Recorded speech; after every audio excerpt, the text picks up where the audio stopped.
Hey, Blue Fleet, how you doing? Welcome. You thought you were late, Ara? You almost forgot it's only Friday. No, you're not late. I'm early. No, I'm early. So going aside for that chat, I just couldn't stop myself. I had to get on, get cracking. So we're at part 4-1 with the trial. Second trial day of Bridge to the Turnabout. Case 3-5. I got told there's... excuse me, I think there's 9 parts to this. Quite a lot. So, like, we should be able to get through, I think, the trial today at least, and then we'll see how it goes for, like, maybe other stuff. But let's just jump straight in. Oh, boy. Hold on just a second. Okay. February the 10th, 9:39 AM. District Court, Defendant Lobby number 1. Pearl's voice is gonna hurt today. Good morning. Oh, are you by yourself? Morning, Pearls. Mr. Nick, tell me, what's gonna happen to Mystic Maya?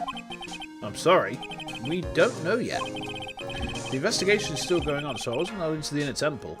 Oh, I see. So is Sister Iris still trying to remove those trick locks in the training hall? No, she's the defendant in this case, so she can't be at the inner temple. She's required to be here in court. Then, how come she's not here in the defendant lobby?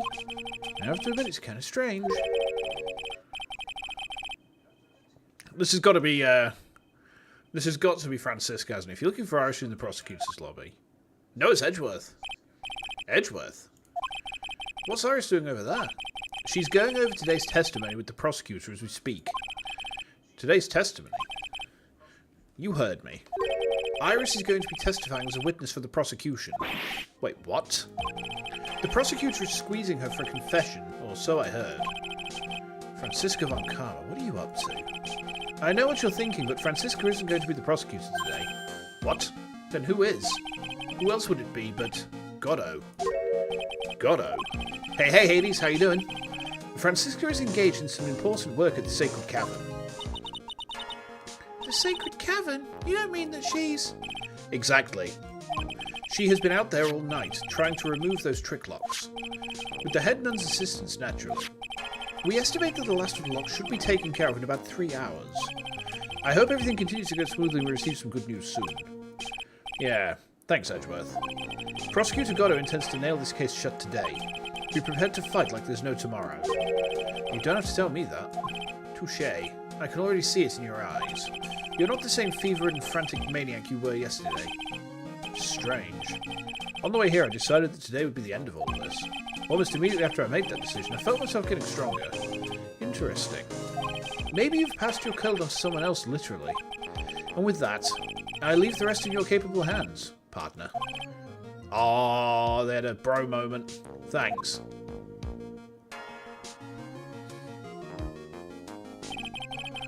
I still don't have any answers for most of the riddles plaguing this case. The circumstance around the murder of Miss Elise Donan, Miss Misty Faye. The impossible flight Larry claims to have seen. This is the last trial section and the longest in the game. Oh, okay. And what that woman is really after. I will solve them all and bring this whole tragedy to an end. Are you sure this is the last trial section? I thought there were 9 sections to this case. February the 10th, 10 AM. Courtroom number 7. Court is now in session for the trial of Iris of Azakura Temple. Your Honor? What are you... Who, me? Well, my little brother came to visit me in my chambers early this morning. All of a sudden, in the blink of an eye, he developed a scorching fever and fainted. Therefore, I'll be standing in for him. I see, Your Honor. So they're brothers. That explains a lot. My poor brother, he looked a bit pale. Not to mention sad he couldn't be here.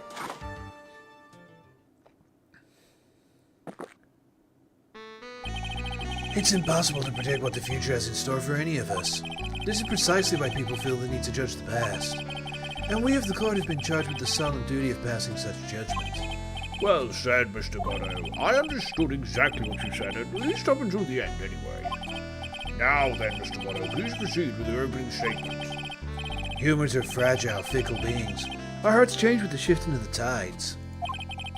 He passed his column to the Canadian judge. Beautiful. There is only one thing that remains constant in this crazy world. The bitter darkness that lies at the bottom of this mug.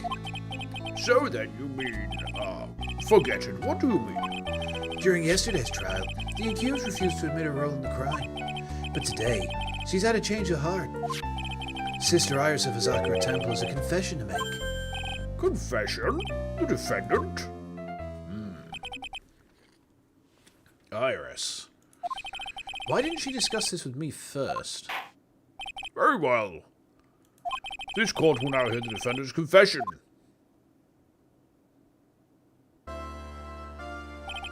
Upon meeting a beautiful lady, always ask for her name and profession. That's one of my rules. My name is Iris.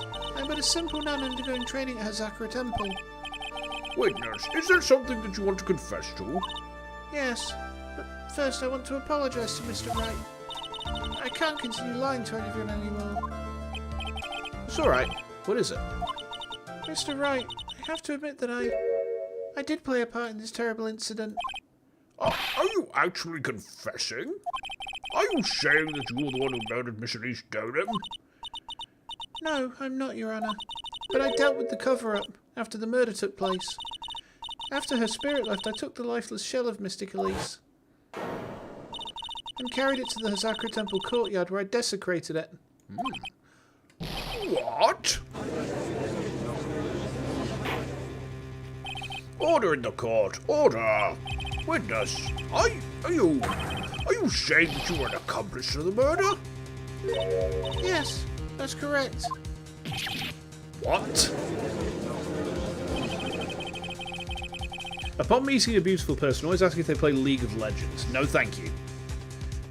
3 minutes in court and I'm already covered in a cold sweat. Everyone on the planet is an accomplice to something. It just happens to be that in this case it's to murder. Isn't that right, Mr. Trite? Oh, that Goddo. So this is the confession they were conferring about. Pains me to say this, but it looks like Iris's testimony was all a lie. Now then, little lady, if you don't mind, I've got a question for you. Whose crime were you trying to cover up by your actions? Iris was covering for someone. Now I'm definitely up the creek without a paddle or a life jacket. I've been at Hazakura Temple ever since I was a little girl. Hazakura Temple is run by one of the branch families of the Korean tradition. One of our missions is to protect the main family. I'm sorry, but main family? Yes, and that's why I would dirty myself if need be to protect her. The daughter of the master of the Korean channeling technique, Mystic Maya Fey. What?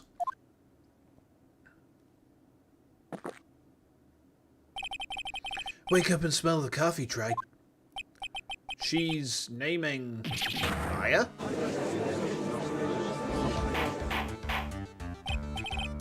Order. Order in the court. So not only did you witness the murder, you know the name of the murderer. I'm terribly sorry, but it's true. I saw her commit the crime with my very own eyes. And then I cleaned up the area trying to protect her. It's ridiculous. Maya could never do such a... The defense will refrain from commenting until the appropriate time. Now, witness, let's hear your testimony. What exactly happened on the night of the crime? Yes, Your Honor. I thought I was prepared for the unexpected, but I never imagined this case would wind up going in this direction.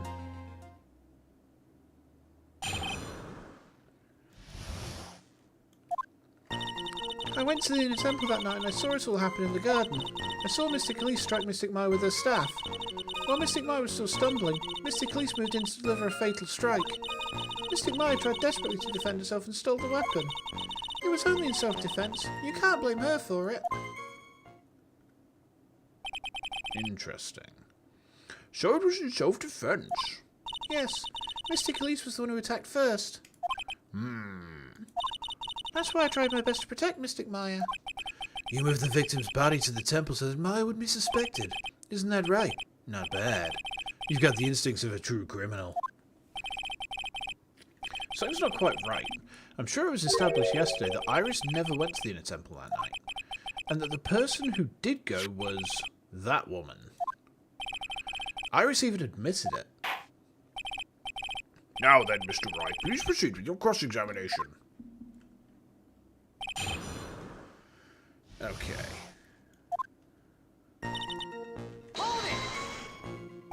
Sister Iris, your testimony has changed quite a bit since yesterday. You stated yesterday that on the night of the murder, you didn't go to the Inner Temple. Objection! Did she now? Too bad for you, what she said yesterday doesn't mean much today. By the way, where were you when she claimed that she didn't go? It was in the Inner Temple's trading hall. A private conversation between the two of you does not constitute testimony. That would be properly described as hearsay. What do you have to say, witness? I just couldn't tell him the truth at that time. Mystic Maya, she's your girlfriend, isn't she? No. I didn't want to be the one to break it to you that I saw her commit murder. There, we all understand how difficult this is for you. Now then, let's continue with the testimony. What did you witness in the temple garden? Well, Your Honor,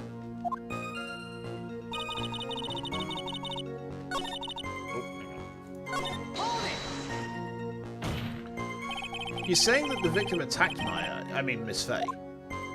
yes, it was a truly frightening scene. Mystic Maya was struck hard in the head and looked like she was going to collapse. What were you doing at the time? Why didn't you stop them from fighting? I'm terribly sorry, Mr. Wright. I was frightened. I couldn't move. I couldn't even speak, I was in such shock. That's perfectly understandable, my dear. This doesn't sound right. I don't believe this testimony for a minute. What happened after that?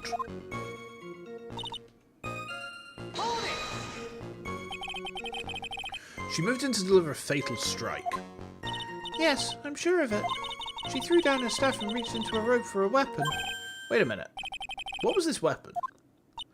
It was some kind of dagger. A dagger, huh? And Elise Donan tried to stab her with this weapon. To kill Miss Faye. Yes, exactly. Ah.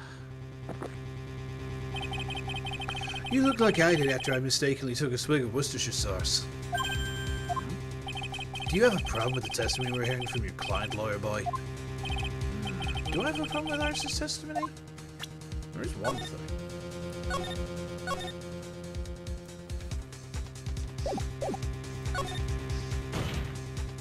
Your Honour, I have a small problem with the witness's testimony. You do? But this witness is your own client. Yeah, well, nevertheless. That's fine. Witness, let's add your last statement to the testimony. Yes, sir. Hey, just a moment. It's my job to say that. Listen, Gramps, I won't say it again. Final judgment will be rendered by me. Ooh. Okay now, let's continue. Before we do continue though, chat, I'm sorry to do this so early, but I've got to go for a wee. Just give me a sec.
embarrassing to have to do that 20 minutes into the stream here. If not even that. Right, there we go. Okay.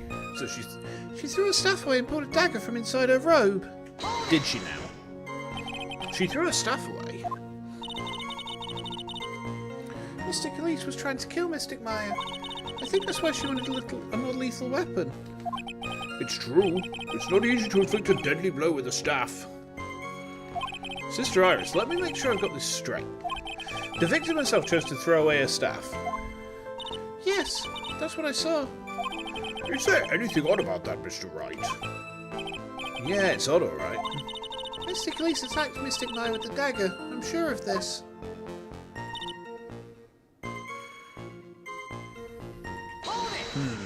Interesting. And then... Mystic Maya, she turned things around and then she used the weapon she'd taken and lunged forward for a strike. Did she now? Witness, are you absolutely certain? Yes, but believe me, she had no choice. If Mystic Maya hadn't done something... Maya Fey's name would have been written on this autopsy report instead. Yes, I see. This is bad. I still can't put the pieces together. Unless I find a contradiction in her testimony, Maya's going to get blamed for this. I only have this to say.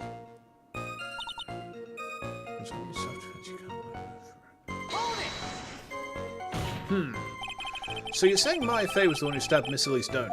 Sister Iris, is that really what you saw? Yes. Objection! Trite.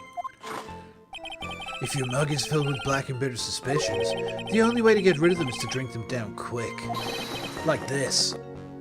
I know that's supposed to be a metaphor, but I don't get it. There's only one thing you need to get, Trite. It's called evidence.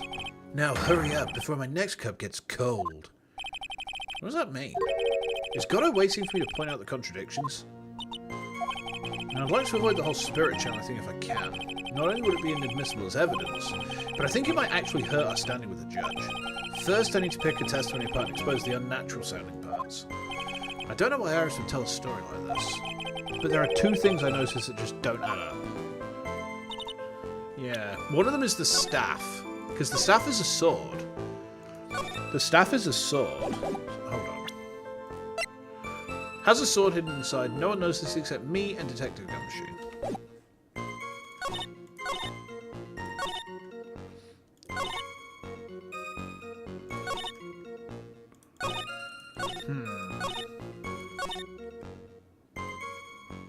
Let's have a look at the evidence again, so...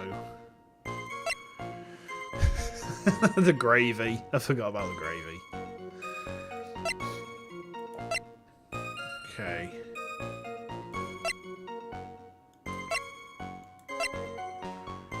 What a grave mistake. I know. Loss of blood from a stab in the back. Okay.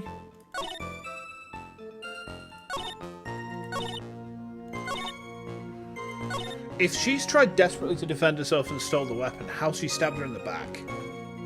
That's a question. Straight away.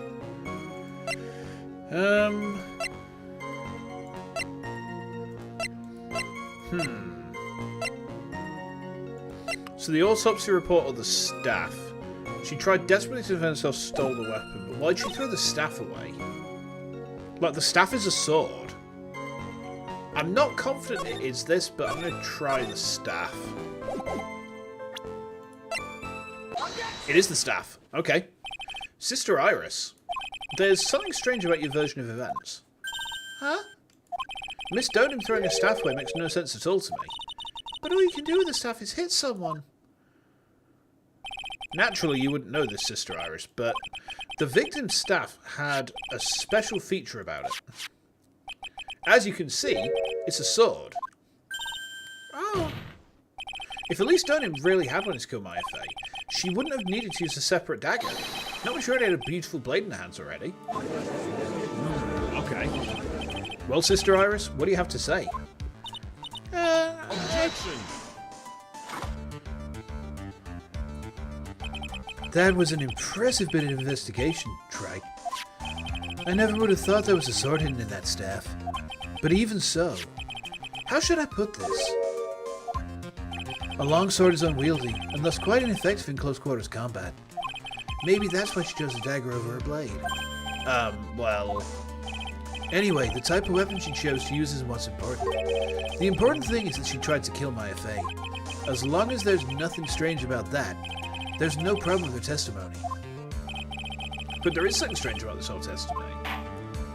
Well, Mr. Wright, the prosecution has a point. And I have a save. Save Scum Koso's back. Very well, Your Honour. The defence will now present evidence to back its argument. Mr. Wright. I have here another piece of evidence that shows that this testimony can't be trusted. Because Miss Elise Donan would never attempt to take the life of Maya Fey.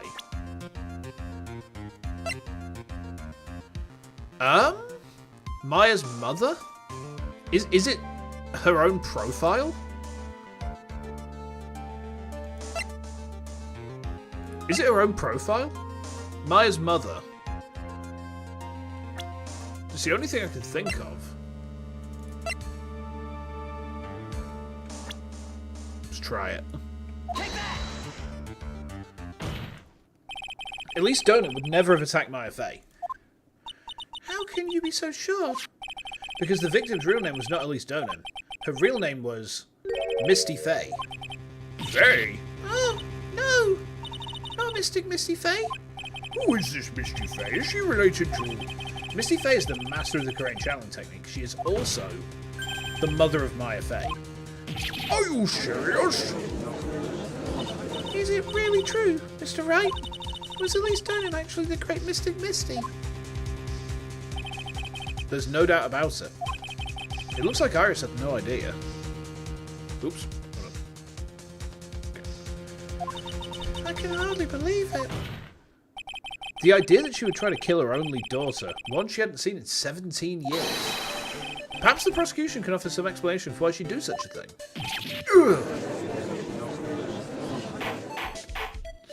Order. Order in the court. Upon first hearing the witness's testimony, it seemed natural enough. However, in light of some facts that have just been presented, 1. That the victim supposedly threw away a sword during a fight, and 2. That the two people battling to the death were mother and daughter, despite the facts being believable when taken on their own. When taken together, the entire story seems difficult to believe. There's something odd about Iris ever since we found her at the cave entrance. You don't think this isn't Iris, do you? Listen, there's nothing in this world that's impossible. Except for one little thing. Yes, what is this one little impossible thing? You still don't get it. You think maybe my beans are under roasted, but you have no idea, Gramps. Could you get to your point? I heard this witness's confession this morning. Just as I'd taken the first sip of my 8th cup of morning coffee. Give me just a second.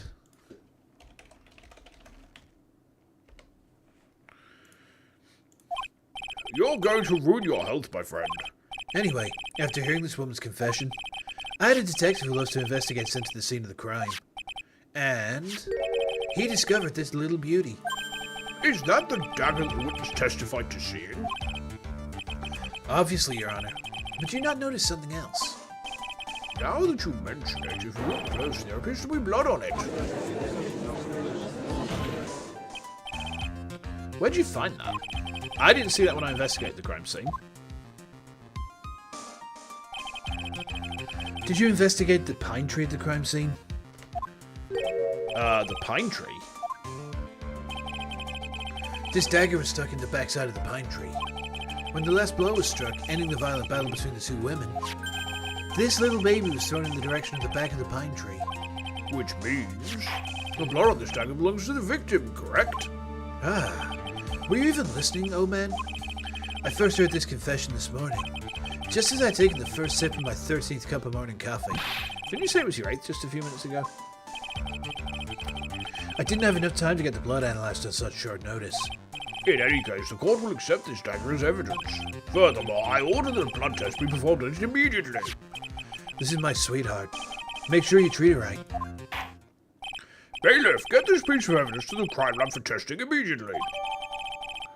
Okay. Blood's getting analysed. Now then, the testimony we've just heard had numerous unbelievable aspects to it. However, after having found the very dagger the witness spoke of, I believe we can consider her testimony to be credible.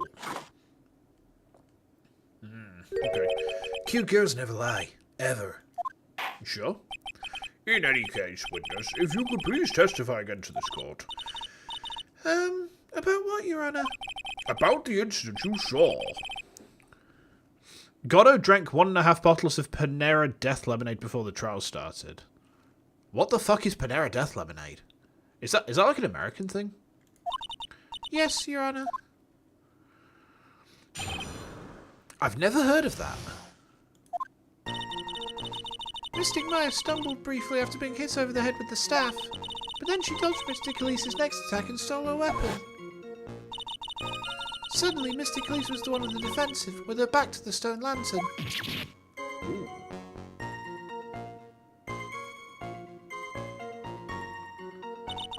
That's when Mystic Maya stabbed Mystic Elise. Mystic Elise managed to fling the knife away, but then she collapsed. That was a very heartbreaking story. I don't know if there were any bad feelings between them, but it had been 17 years since Mystic Misty's disappearance. Perhaps they simply didn't recognise each other anymore. That seems reasonable. Now then, Mr. Wright, proceed with your cross-examination.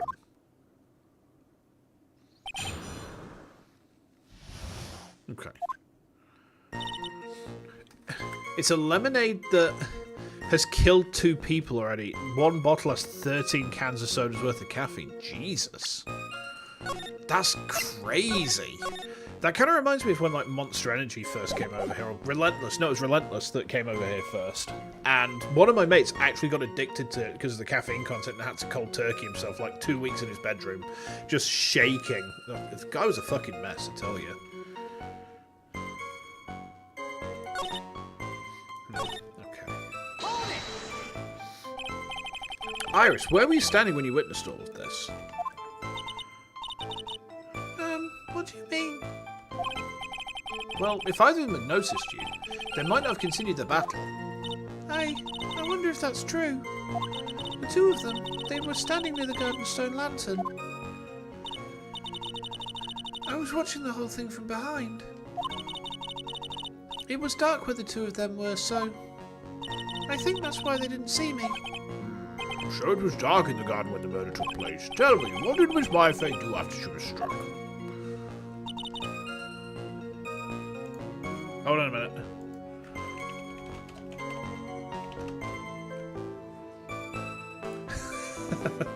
Okay. Sorry, it's just got some Discord. Alright.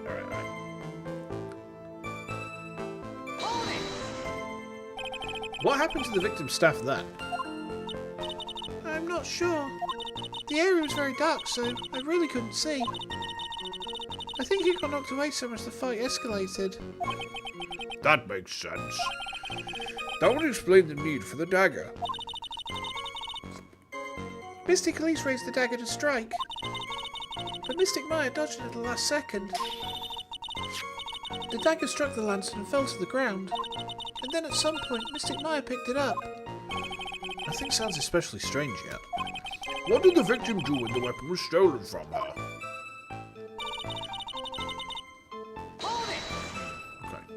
You're saying that Maya Fey turned the tables on the victim, or she turned about? Alright, I'll behave. Yes. But Mystic Maya wasn't herself at the time. After all, her life was in danger. Still can't believe it. The idea of Maya cornering someone at knife point. It's just silly. As they say, a cornered fox is more dangerous than a jackal. I believe the correct description of a cornered fox is scared and petrified. Your animal analogies have grown tiresome. You were the one who started it. Anyway, so after Mayfair backed the victim into the stone lantern, what happened next?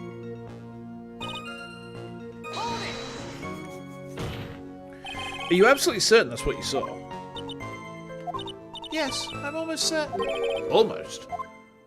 The garden was dark. I couldn't really tell who was who. What did you just say? So in other words, it could have been someone else entirely. Objection! We know that Maya Fey was at the inner temple that night, and that woman who was killed was at least Donan. Isn't it fairly obvious who attacked who? You like that Phoenix seems that he's finally had enough of Goddo's jabs. Yeah, Goddo's a dick. He's just a knob. Ugh, I don't have anything to cancel that yet. Well then, witness, please continue with your testimony. Yes, Your Honour. The two of them faced each other for a moment. Then Mystic Maya rushed straight into Mystic Elise. Then Mystic Elise doubled over and fell to the ground. So she was stabbed in the stomach, huh? Yes. That's wrong.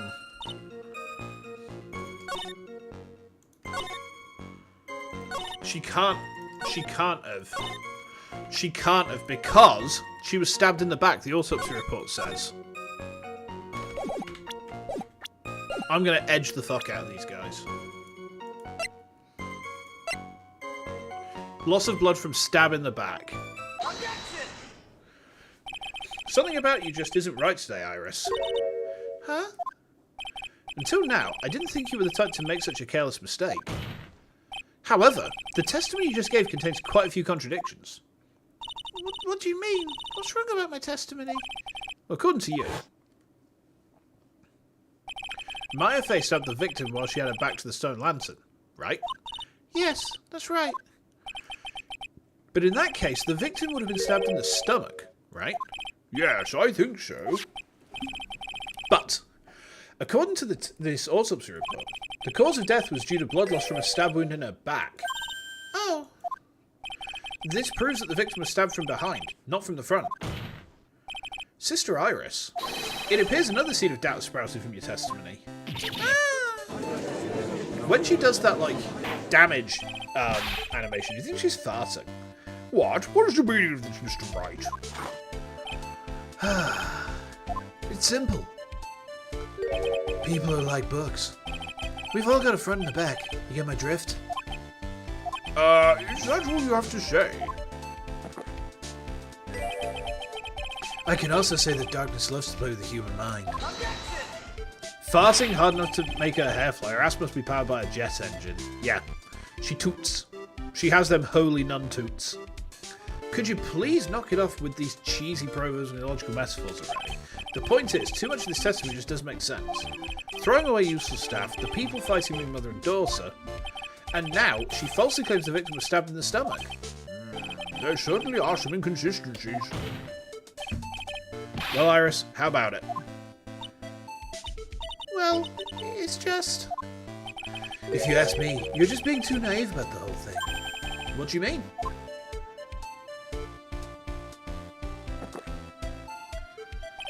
There are 253 distinct types of bitterness in coffee, but to pick out each one requires total concentration and the use of all the senses. Were you really concentrating on what this witness actually said? Prosecutor Goddo, explain yourself. The witness was quite unambiguous about her own ambiguities when she said that the garden was dark and she couldn't see clearly. A human needs one thing to see clearly, and that is light. Light. By the way, did you know? Hazakura has a rule on nights when acolytes in their temple training. The stone lantern in the garden must be kept lit. I did wonder why that stone lantern was there for. Well, if that's true, shouldn't the witness have been able to see the crime more clearly? Normally, yes, Your Honor. But according to the head nun, Sister Bikini, on the night of the crime, it was impossible to light that stone lantern. Impossible? It hadn't been used in a long time and the wick was no good. In other words, it had to have been nearly pitch black in the garden that night. There could have been a faint light coming from the training hall, but that's all. Most enlightening. Well, not as the case may be. Yeah, that illuminating fact has chased all the contradictions away. If the staff was dropped, it would be difficult to see. It also explains why they didn't recognize each other. We can't see the demons that lurk in the night. That's why humans are weak. Isn't that right, Trike? No? What? Order! Order! Order! Here, Your Honor. Let me present the stone lanterns for evidence. Maybe it'll rekindle the flame of truth in your mind. Okay. Lantern from the Temple Garden was not lit the night of the crime. Why is the judge just sitting there with that look on his face? What's wrong, Your Honor? Was that flame too hot? This lantern, there's something written on it. Why, it's written in blood. Oh boy. So the judge didn't know about that yet. Written in blood? It says Maya upside down. What the? He can't see it, because it's red. Oh yes, that's right. After being cornered and stabbed by Mystic Maya, Mystic Elise didn't fall down right away. She must have been writing that on the stone lantern behind her, with the blood that was draining out of her body. This again? Really? It certainly looks that way. Hang on. Hang on just a minute. Oh, sorry, wrong voice. Hang on just a minute. What are you all talking about? What do you mean, what are we all talking about? We're talking about the message written in blood. Huh, nonsense. This lantern, it's as clean as a whistle. Could it be... he can't see the bloody writing at all? Now that I think of it, he did say something to me yesterday. My eyesight is pretty messed up. Even with these huge goggles on my head, I still can't see everything. So that's what he meant by that. In any case, this is obviously an important clue. We now know that the crime scene was dark, and that the victim scrawled this message on the stone lantern. Well, Mr. Goddo, anything further? Mr. Goddo? Okay then. Let's move on. Goddo is literally shaking, and somehow I don't think it's from caffeine overdose. I believe it has now been established that Miss Donan was killed by Maya Fey. That's just wrong. Now it's time to turn our attention to you. Yes, sir. After the victim died, you did something, didn't you? Let's hear it. We're all ears.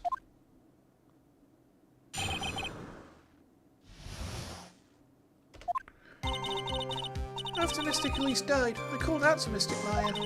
I thought it was my duty to protect the future master of the Korean tradition, so I removed the body from the inner temple by myself. I dragged it behind me all the way across Dusky Bridge. Then I used the snowmobile to carry it back to Hazakura Temple and... I've already seen the contradiction here. I used the Shishito to alter the way the wound looked.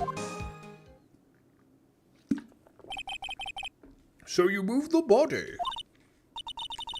Yes, I was raised at Hazakura Temple. I owe a great deal of thanks to the Fey clan.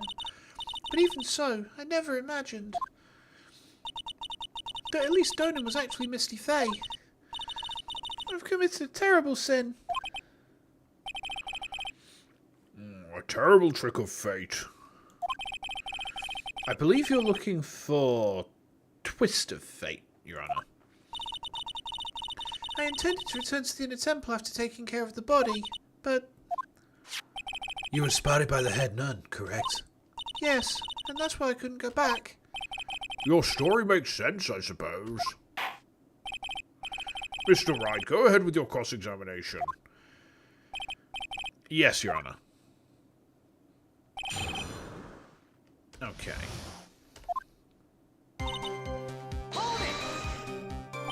So you waited until everything was over before making a move? No, it's not like that.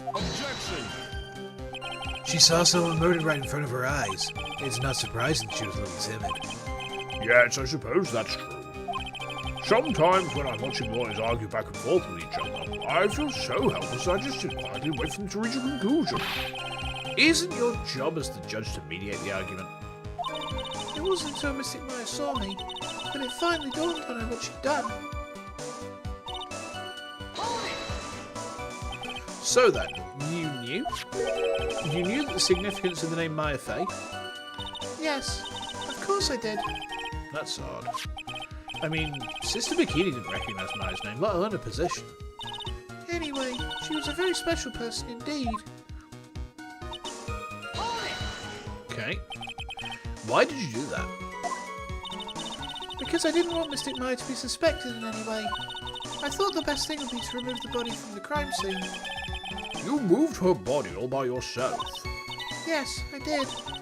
It would have been impossible if it wasn't for the snow. Snow, huh?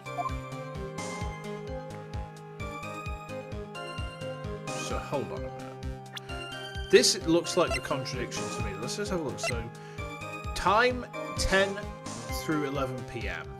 Okay. Lightning struck Dusky Bridge at 10:45. Okay, so actually she could have gone across the bridge like immediately after. That actually checks out. It's pretty amazing you can make it all the way across. That's a rickety old bridge. It looks worse than it is. It's surprisingly sturdy despite its age. It's like they say, idiots are too stupid to catch even a simple cold. But there's one other thing that bothers me. Why not just throw the body into the Eagle River? It would have been much easier than dragging it all the way to Hazakura Temple. I thought that it would still cast too much suspicion on Mystic Maya. That's why I tried to take the body as far away as possible. Ah, makes perfect sense to me. For the time being. Anyway, what did you do after you crossed the bridge?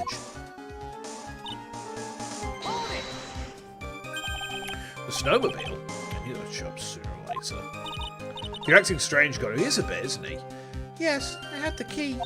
I used the snowmobile to travel from Hazakura Temple to Dusky Bridge. This is the part that was in question the other day. Should I have some more detail? He feels more talkative before. He does, doesn't he? Let's ask about the tracks. If you really did move the body by snowmobile, then there should be tracks left in the snow, right? Well, yes, naturally you'd expect tracks. This picture was presented at yesterday's trial. Are these the tracks from that ride? Yes, I think they are. But I can only see one set of tracks here. I don't see what's so strange about that. Snow was still falling when I left Hazakura Temple. I see. Snow was still falling, huh? And then when the murder took place, it had already stopped. That's why there are such fresh-looking tracks. How about it, Mr. Wright? What do you think about this testimony? Is it important? Is it not important?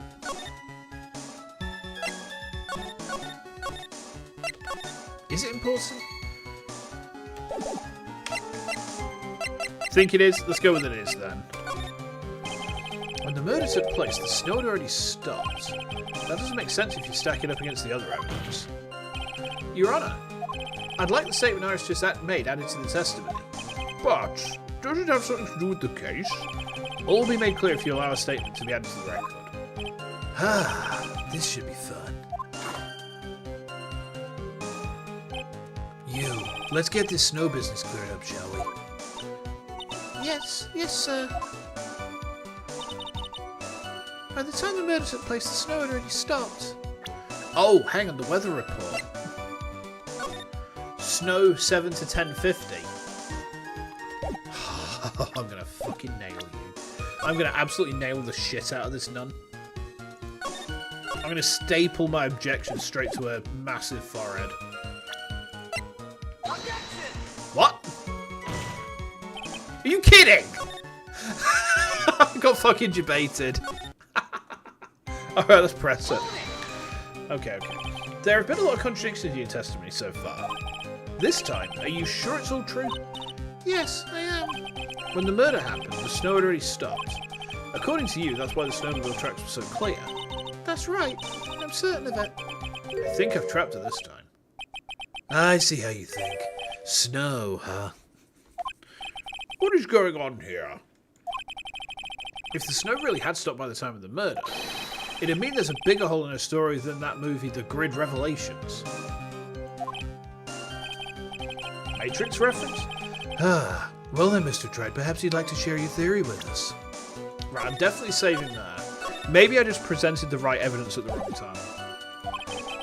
Let's see what's up your sleeve. Or rather, at the end of your index finger. I don't want to believe it, but I don't think my logic is failing me. Iris is trying to pin the murder on Maya. But why would she want to do that? There's only one reason I can think of.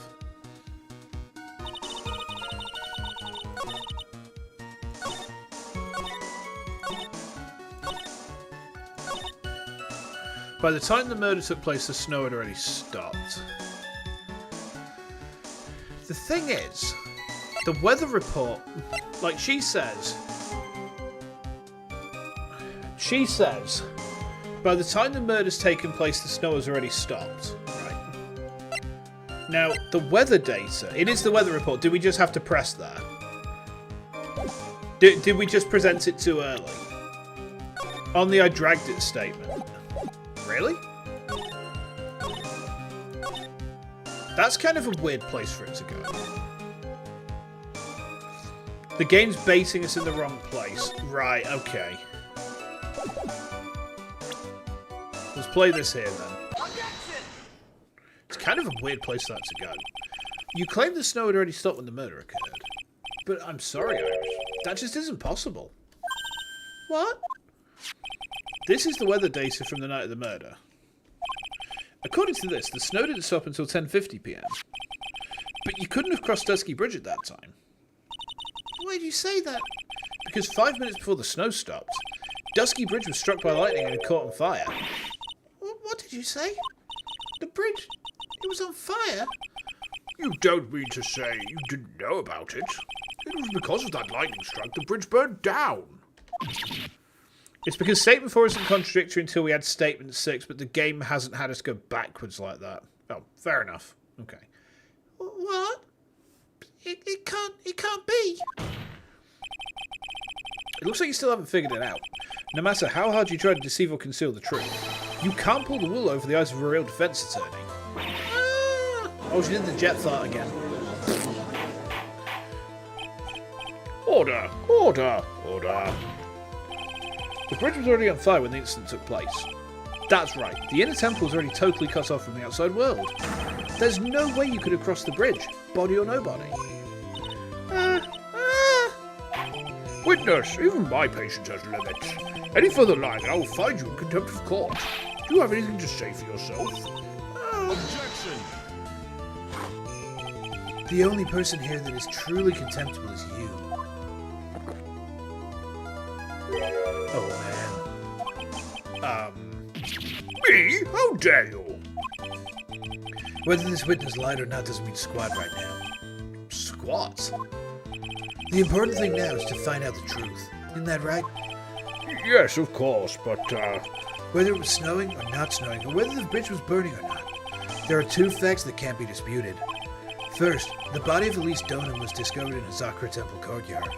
And second, the head nun, Sister Bikini, witnessed Iris desecrating Elise Donan's body.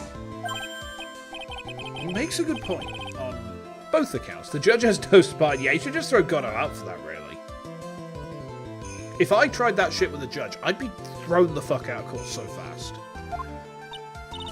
That's right. I'm not lying. what are you claiming this time?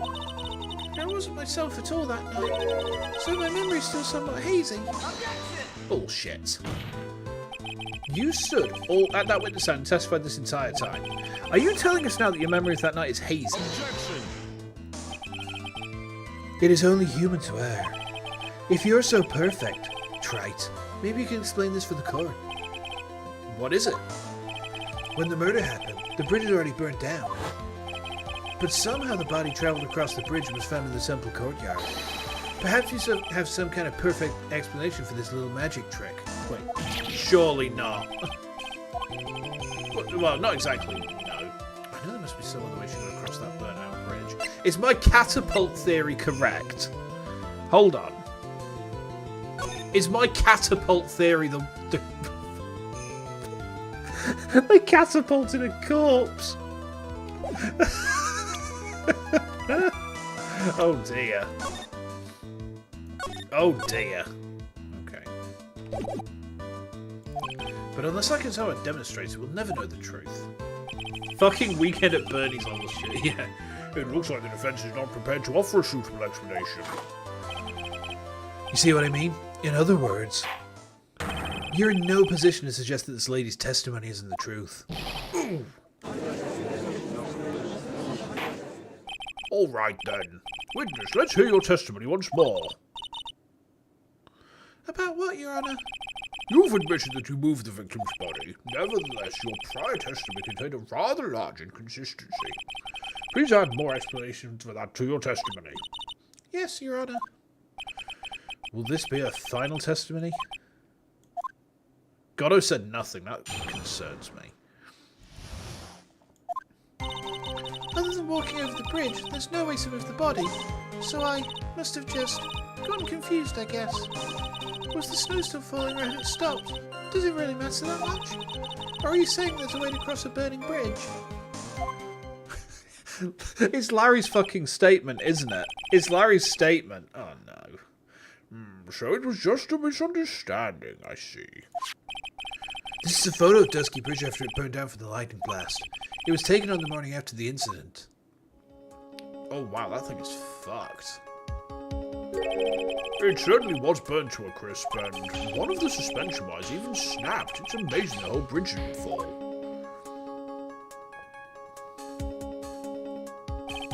Clearly, it would be impossible to carry a corpse across a bridge in this condition. Okay. Unless I do something to discredit this testimony, it's going to be deemed as the truth, and Maya will be accused of murder again. Trite, I'm only going to say it one more time. It's only human to err, and only humans can spot the errors of our ways. The more sense he makes, the less sense he makes. All right, Mr. Wright, please begin your final cross-examination. He's definitely testing us. It's like he's testing our worthiness. What's his game? What's he up to? Yeah, but if the snow had already stopped when the incident took place... I couldn't have crossed the bridge, naturally. But I think it's just like Mr. Goddo said. The body did make it across somehow. Pressing won't help here. But you seem to be quite sure of yourself when you gave your testimony. You said that you were sure the snow had already stopped. I'm terribly sorry. I was wrong. Does you really think an apology is just going to get off the hook? Alright. Or at least it won't progress the story. Are you saying there's a way to cross a burning bridge? It's... surely not. Surely not Larry's sketch. Surely not, chat. Surely not.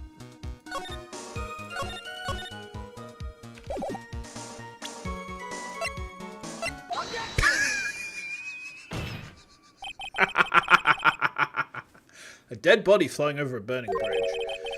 I wouldn't exactly rule out the possibility. What? You're saying it's possible? Don't make me laugh. The only thing that's possible about your claim is that it's been pulled out of thin air. I don't know about that. That smelly cretin actually helps. In any case, we have a witness who did see it happen. Ugh, preposterous. Who is it? Who is this witness? I can't chicken out here. I've got to keep on the attack and go, go, go. Miss Elise Donan's brilliant and highly gifted apprentice, Larice Donan. Preposterous Olo. They're all mugging him off.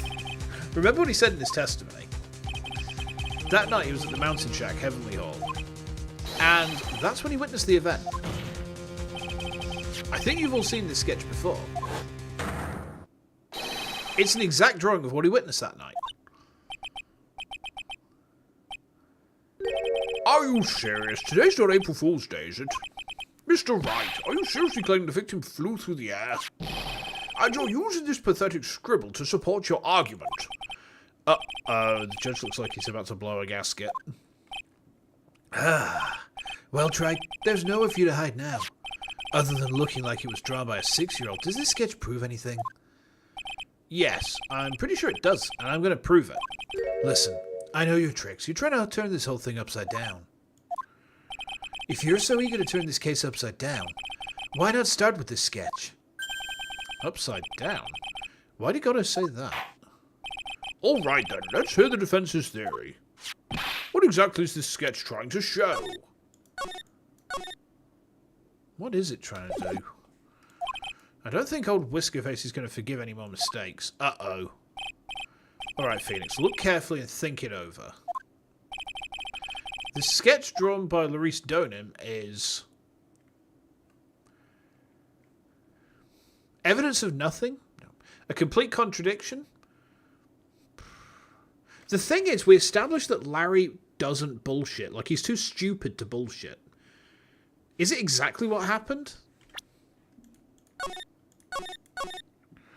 Is it exactly what happened? Of course the victim was flying through the air. You can see it right there in the sketch. Whoosh! You know, you're starting to remind me of yesterday's witness. What? That's the last thing I wanted to hear. Do you have any evidence the victim flew through the air? Why did Goddo say to turn the sketch upside down? Just so you know, we haven't discovered a giant human catapult in the inner temple yet. Okay, so it's not that. Why did Goddo say to turn the sketch upside down? Well, I suppose the body could be falling, but then the body will have fallen into the river. Let's try a contradiction then. Something is obviously funny about this sketch. I'm no art critic, but even I can see that. No, that's not what I mean, Your Honor. Larice Donim states it over and over. Oh, because he was upside down. He was upside down when he's seen it. That this sketch was exactly as he saw it. However, if we're to believe his testimony, then the sketch contradicts reality as we know it. It contradicts reality. Ah, this is getting interesting. Looks like you're back to that finger-pointing thing again. Okay, Track, so what exactly contradicts reality as we know it? What contradicts... Oh, is it the suspension wires? Because the suspension wires are underneath the bridge, aren't they? Is that right? Is it the suspension wires? I'm concerned. Exactly what happened didn't have a penalty either. Oh. Take that! I'm onto something. Is this wire connected to the bridge? The wire? Ah, is that the thing that contradicts reality? It is indeed. Then show us the reality it supposedly conflicts with. Show us something to point out how the sketch contradicts reality. It's this, isn't it? Because the suspension wires are underneath. Yeah. And in this, they're above the top. Take that! That's a photo of Dusky Bridge, correct? Yes. Now, compare the sketch and the photo for a minute. In the sketch, the wires appear to be above the guard wires. But on the actual Dusky Bridge, Jumping Jehoshaphat! the wires are below the guard wires. Ugh. Order, order, order. This sketch is somewhat different than what's depicted in the photo. However, isn't it likely that the artist just saw it wrong? Or perhaps he just drew it wrong. Either way, it sounds like you're just wrong. With someone like Larice, I admit a mistake is a definite possibility. But then that begs the question. Why did he make a mistake? What was the reason? Are you saying you know the answer to that? Listen, think back, alright? Remember what Larice was doing when he witnessed the event? He was at Heavenly Hall waiting for a lover that was never going to come. No, she was not. He waited and waited, and finally he laid down. But then, lightning shoots from the sky and sets the bridge aflame. Now ponder what sort of position Larice must have been in at the time. He was lying on his back, which is why he remembered the scene the way he did. He was lying on his back? I can't see how it relates. But it does, Your Honour. That's the reason why the wires in the sketch go up instead of down. Ah! Ugh, no way. Larice Donim witnessed the event while he was lying on his back, face up. In other words, the scene that he saw was actually upside down. Oh, so the body is dropping. I see. So then, this sketch should actually... I think you finally get it, Your Honour. The correct way to view Larice Donim's sketch is like this. Ooh. This is how it should actually look. Oh, I see. The victim's body wasn't flying above the bridge, it was actually swinging below.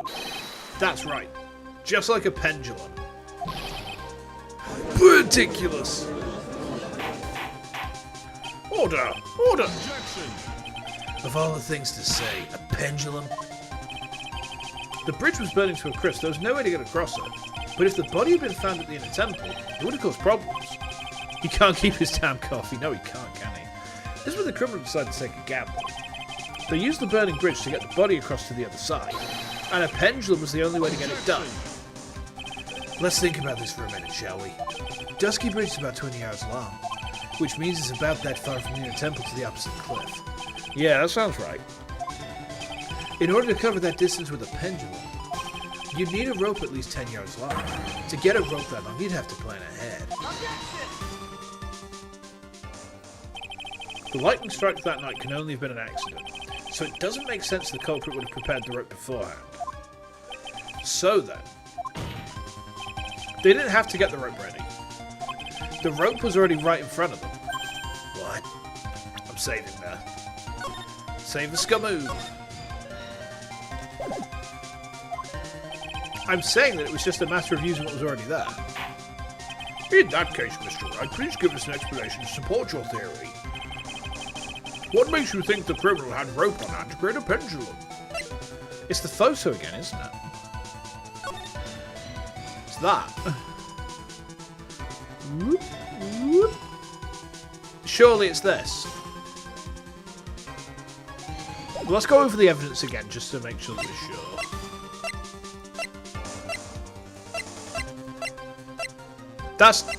It's got to be that, surely. That case is legit insane. Yeah. It's got to be the Dusky Bridge photo. You'd have to be crazy to use a burnt rope as a pendulum that high up. Well, I guess, but what else is there? Like, in terms of rope, what else is there?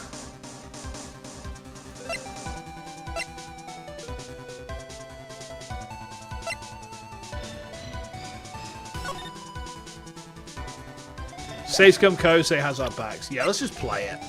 Let's see what happens. And the meaning of this is... If you want to know where the rope came from...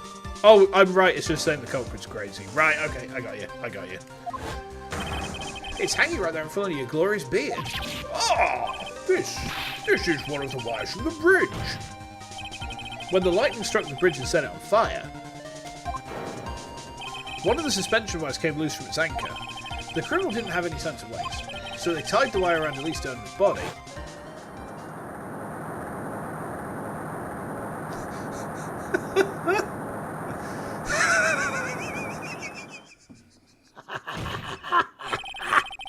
Because there was simply no other way to move the body.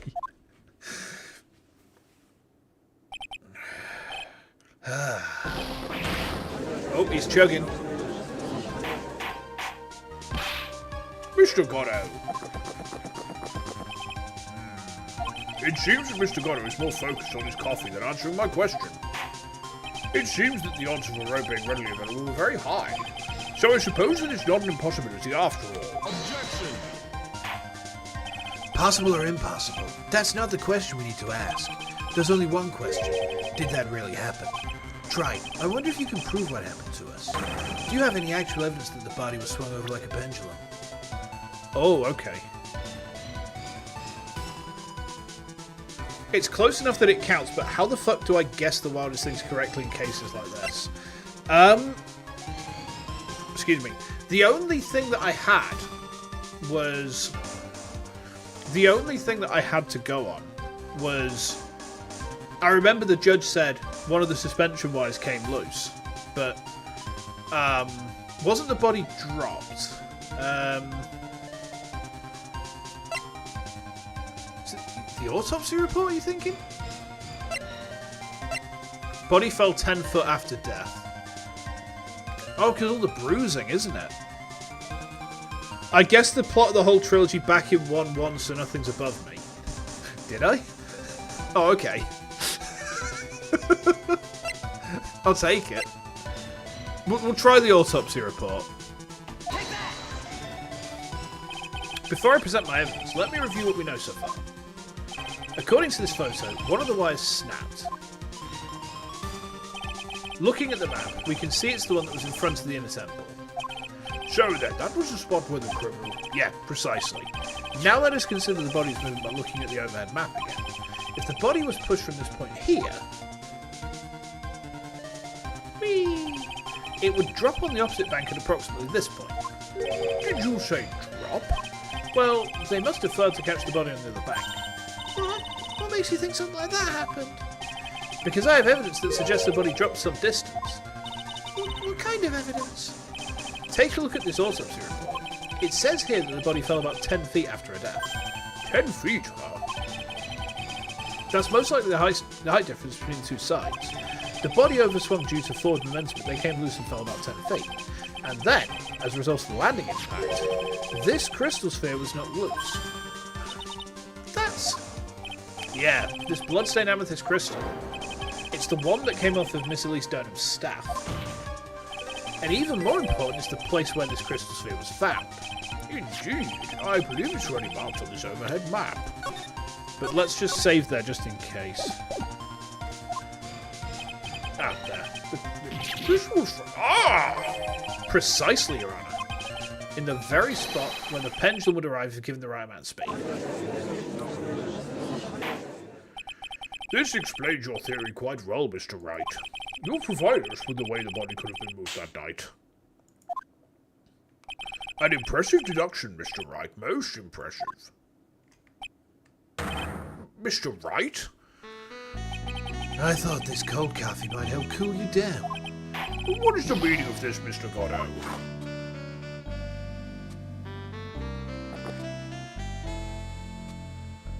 That was a dark and bitter guess that you made, Trike. But you forgot about one thing. Oh, and what would that be? The aroma. Are we sniffing corpses now?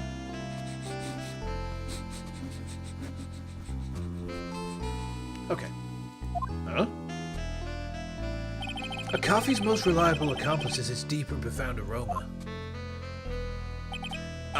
The rest of the court doesn't speak coffee needs. Can you elaborate a bit more?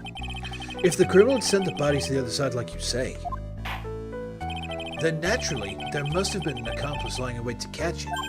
An accomplice? The criminal wasn't able to cross Dusky Bridge. So, who collected the body? What do you have to say about that, Trike? Mr. Godot is correct. This can't be the work of a single person. Well, Mr. Wright, you know what you must do. Yes, Your Honour. The body couldn't have made it to Hazakura Temple without an accomplice.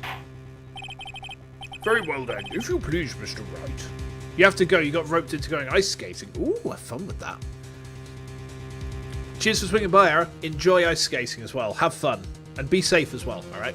Just go steady. If you know what you're doing, then cool. If you've never ice skated before, just, be safe, be sensible, and have fun. I'll see you soon. Okay. Who was the person who received the body on the Hazakura Temple side?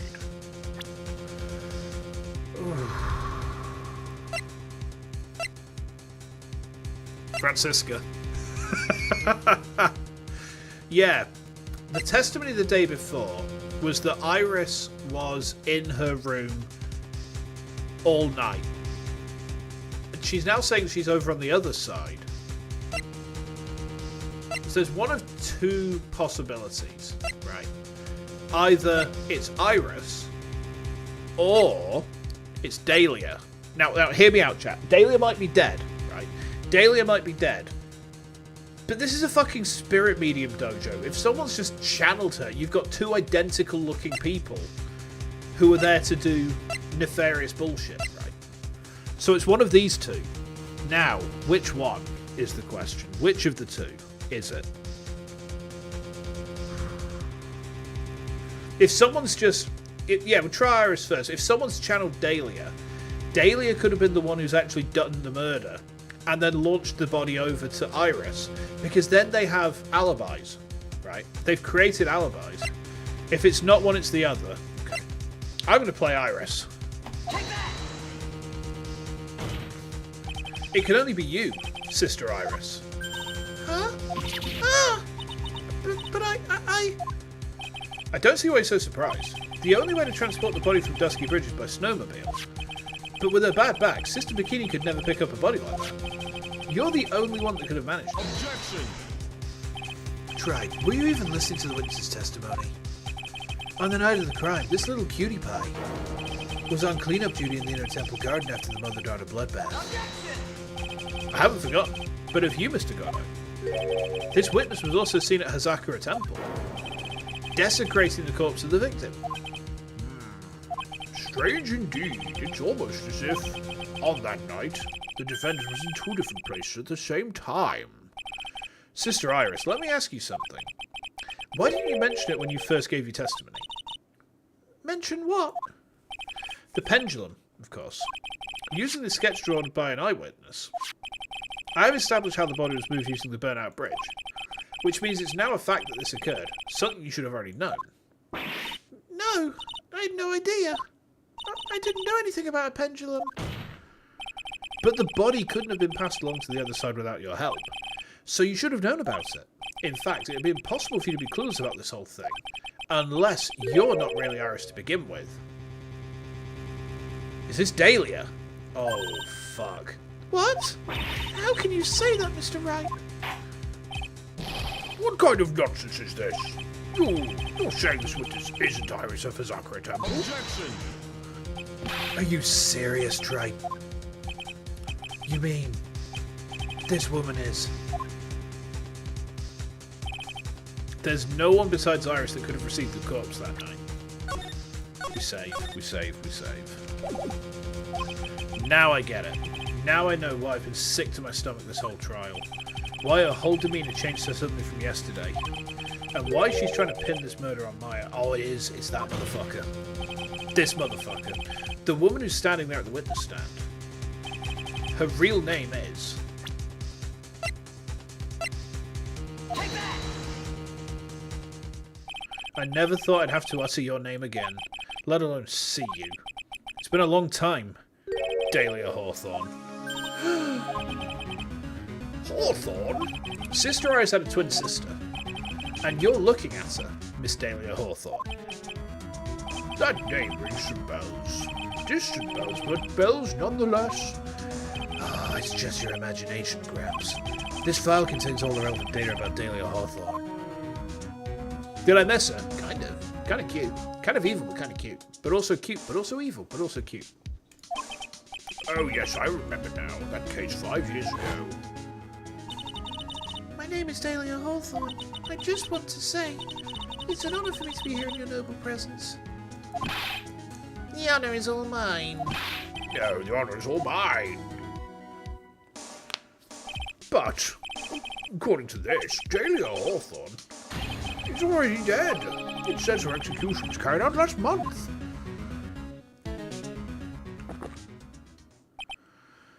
So what? Death has no meaning in this courtroom. What?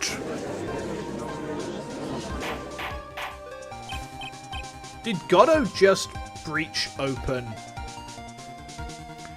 Did Goddo just breach open spirit channeling? Interesting. Order! Wait a moment. How can you... My sister, she's already dead. What kind of... You of all people should already understand. After all, the blood of the master of the Karain channeling technique flows within that body. The Karain channeling technique? Now where have I heard that? That's right, you're not Dahlia Hawthorne herself. You're the spirit of Dahlia, currently inhabiting the body of the spirit... the... What? Okay. What an Wrong voice. What an exciting story. Exciting, but quite impossible. You're asking us to buy that Dahlia Hawthorne just happened to be channeled by someone on the very night of the murder to a temple where her twin sister Iris was. Well, if you're going to put things that way, then yes. Objection! We're supposed to believe a coincidence like that just happens. Naturally, it was no coincidence. The whole thing was part of the plan from the very beginning. It's all written right here in these instructions. Oh, what's that? These instructions were written by your mother, Morgan Fay. And part of the plan called for Dahlia Hawthorne to be channeled. That night, there were 2 irises at Hazakura Temple. 2 of them. Even the time of the channeling was planned out. As soon as you hear the lights out bell, in other words, 10 PM. However, Iris was seen before dinner time. That means the Iris that was at dinner was the real Iris. And the Iris who gave me this hood in the main hall was also the real Iris. Meaning that the Iris sister bikini saw at the inner temple was someone else dressed as her, namely one Dahlia Hawthorne. Objection! Do you even know what you're saying, Trike? This whole channeling for the spirit of Dahlia Hawthorne business. Yeah, it's true that you found plans to talk about it. However, there's one thing that's perfectly clear. The witness currently standing in the witness stand is the real Iris. What?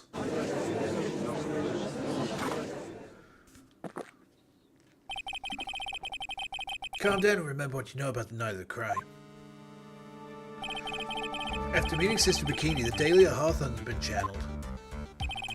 Would have been stranded at the inner temple due to the lightning strike.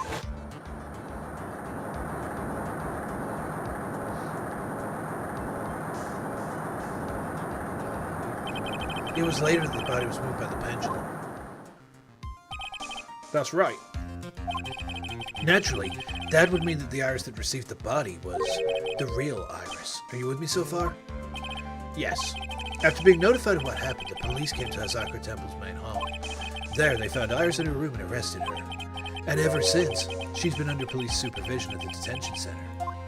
Yes, I suppose. I can't deny any of that. Oh, thank goodness. It looks like he's finally convinced. But something still seems off. Way off. I'm still not convinced that the Iris here is the same one from the other night. I suppose you're about to say something really ridiculous. Probably. I'm Phoenix Wright, don't you know?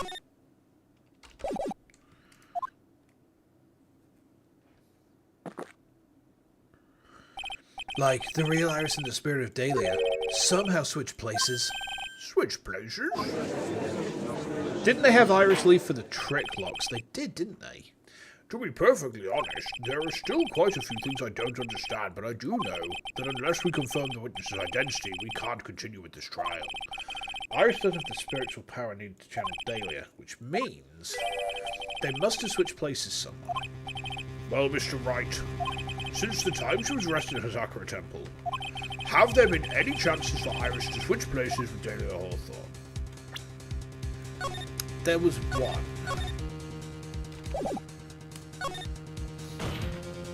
Your Honor, I think there might have been one chance. Oh, explain yourself. Yesterday, for a few minutes, Iris's whereabouts were unknown. Unknown? What do you mean? What I mean is there was a span of time in which Iris was able to move about freely unsupervised. Well, who was it?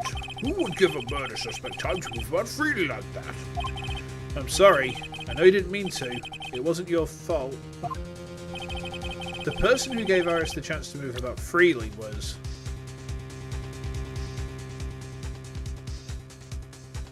Are we throwing our friend under the bus?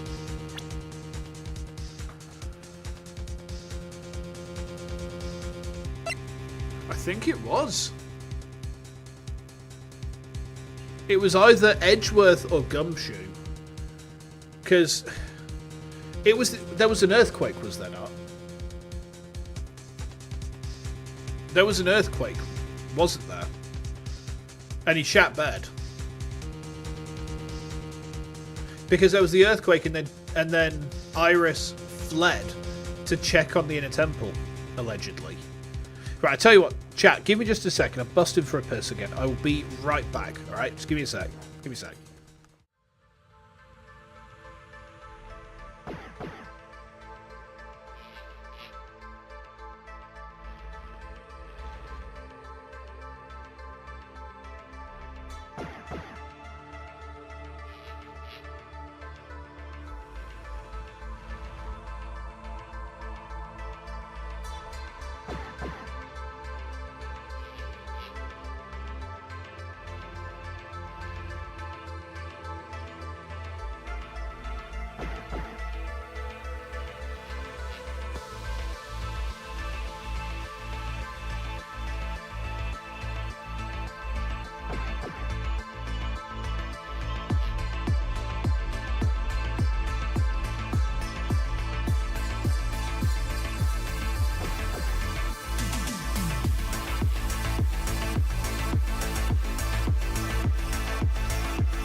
Hello, I'm back.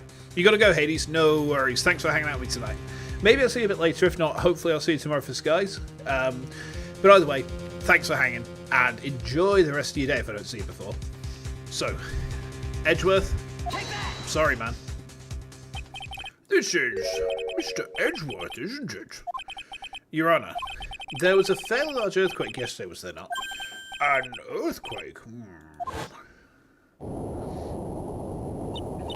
Earthquake! Oh my goodness, the inner temple! This kind of tremor, man.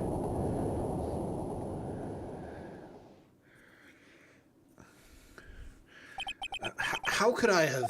She fled. She escaped.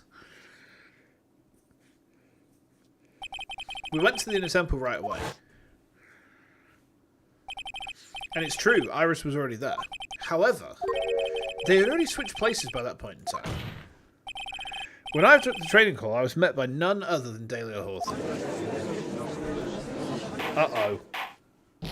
That's quite enough already, Mr. Wright. Now see here. No judge in his right mind will consider the idea of spirit channeling and... Oh, is that Dahlia? Be quiet. Oh, it is? Oh, fuck. It's been a long time, Mr. Judge. That voice. Guess I'll have to ask again.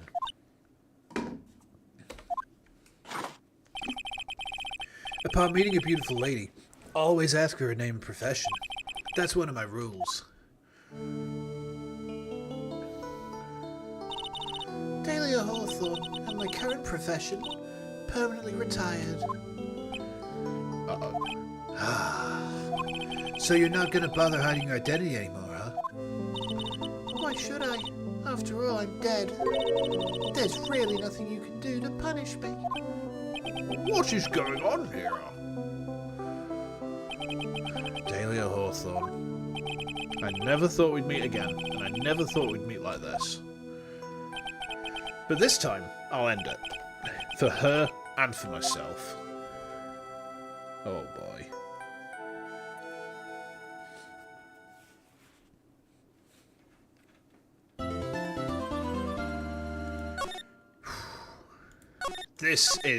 This case is getting very meaty.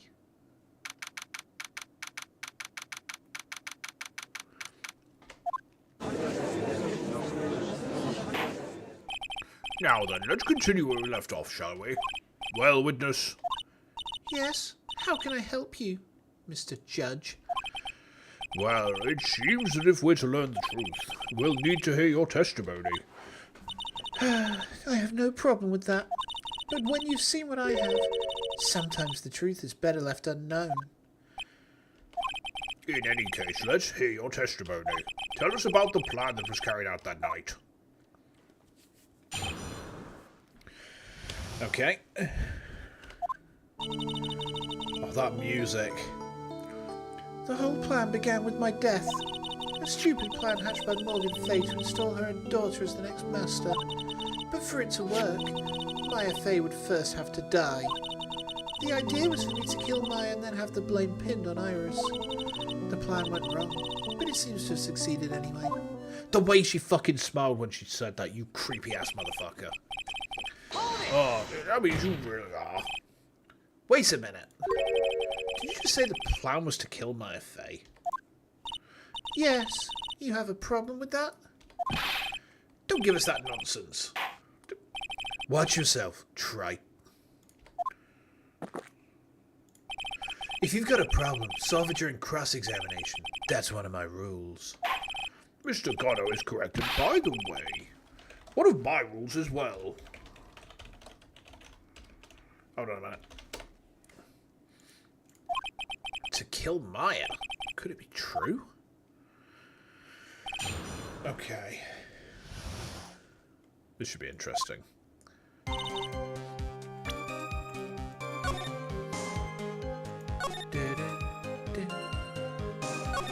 The music's gone all dramatic again. You were executed last month, correct? Yes, I was hanged. It wasn't exactly pleasant. How did you manage to discuss the plan? When did you talk with Morgan Fay? Last year, she was transferred to the same detention centre as me. Since I was on death row and she was my mother, it was actually pretty easy to meet with her. I see. So that's when you discussed the plan. Huh, are you crazy? At first that woman was planning to kill me as well, even though I'm her own daughter. All to make Pearl Fey the master of Kurumi. She's a cold, twisted woman. She thought she could finally regain her lost honour.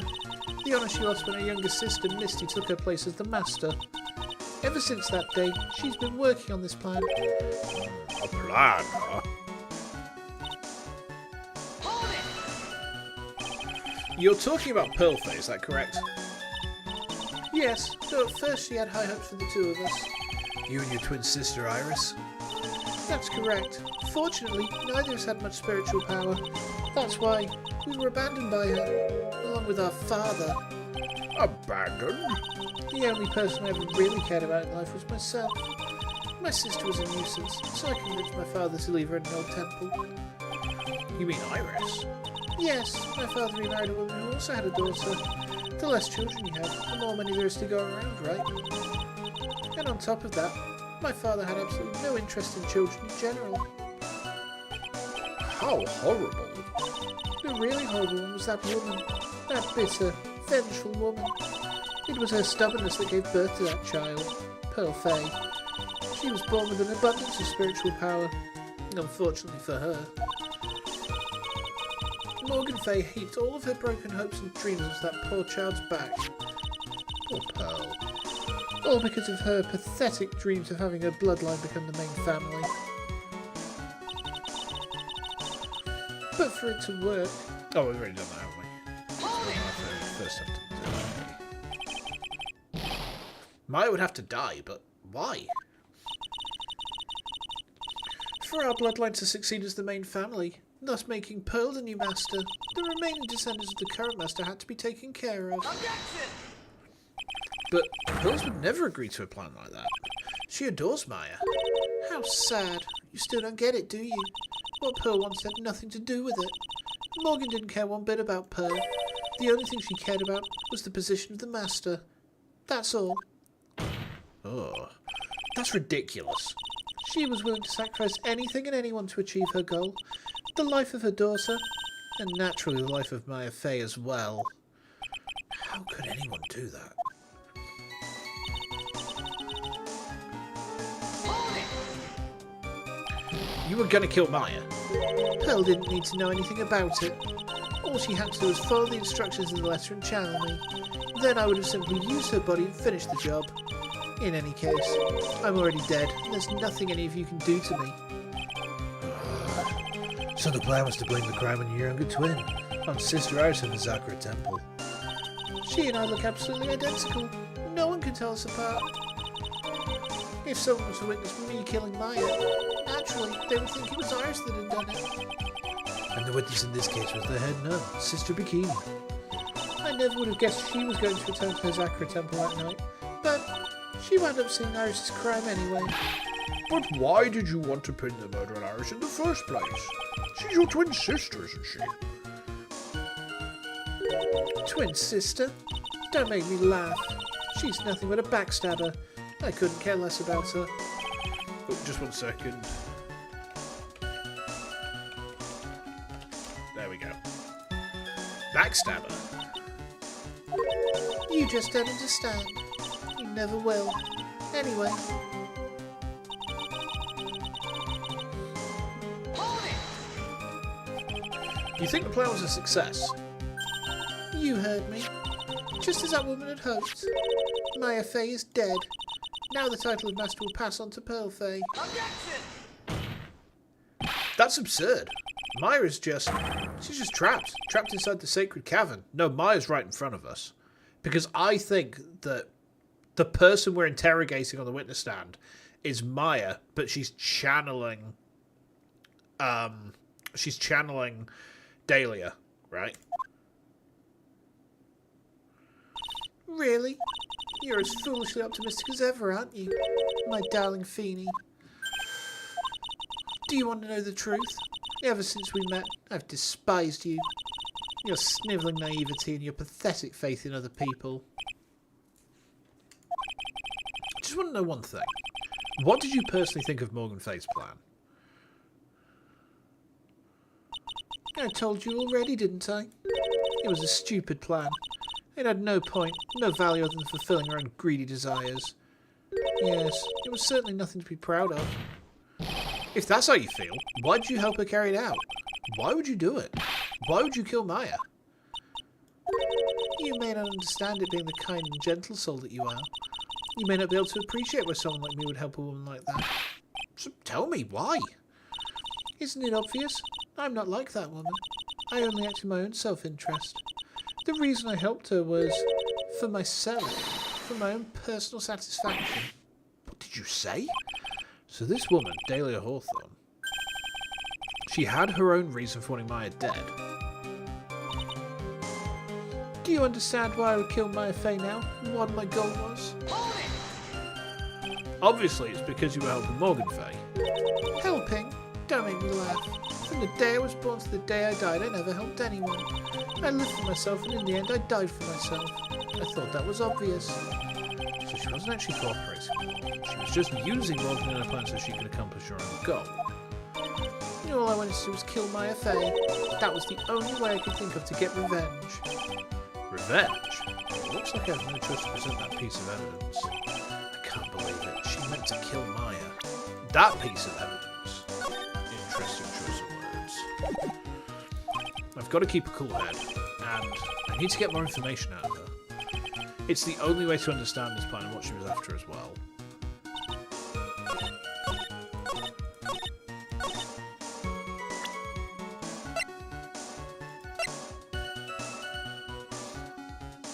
Do we understand why she would kill Maya, what her goal was?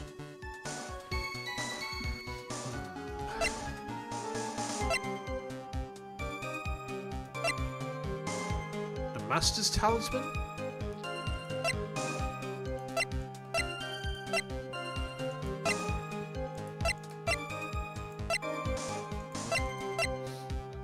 Excuse me.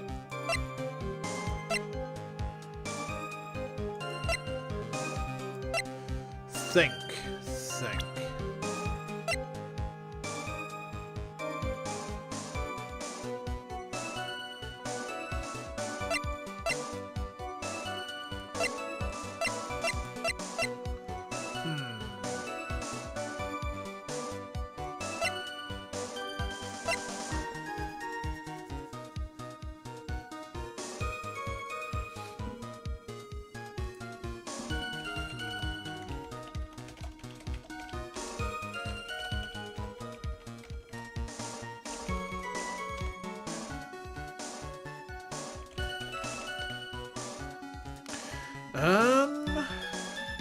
Sorry, I was just doing some mod stuff on a server there.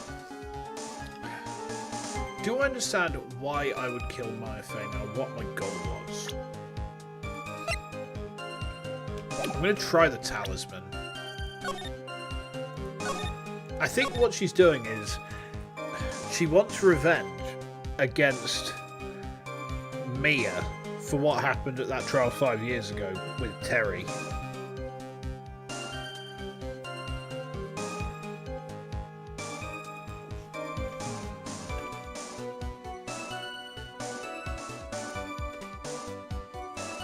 Let's try it.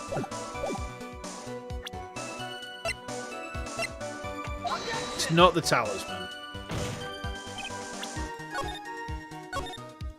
Am I thinking about this too literally?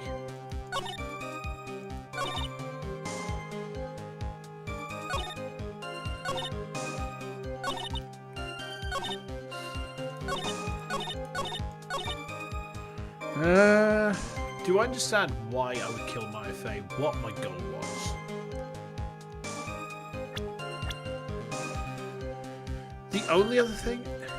Mia? It is Mia! Okay. My first reaction was actually right.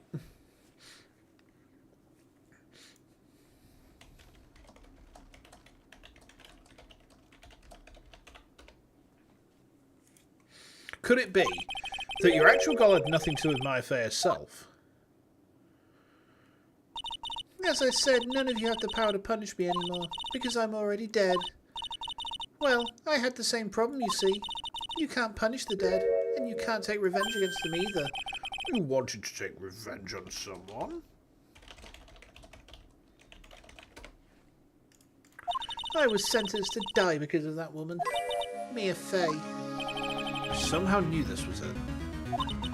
I wanted to send her a message. It was at her hands that I suffered my first humiliation. I wanted her to feel the same pain she made me feel.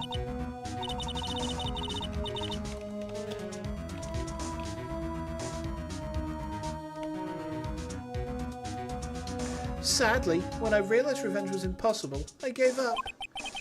And the reason it was impossible? Was it perhaps because Mia Fey had already died? Yes, and I realised there's only one way to take revenge against the dead. And how do you do that?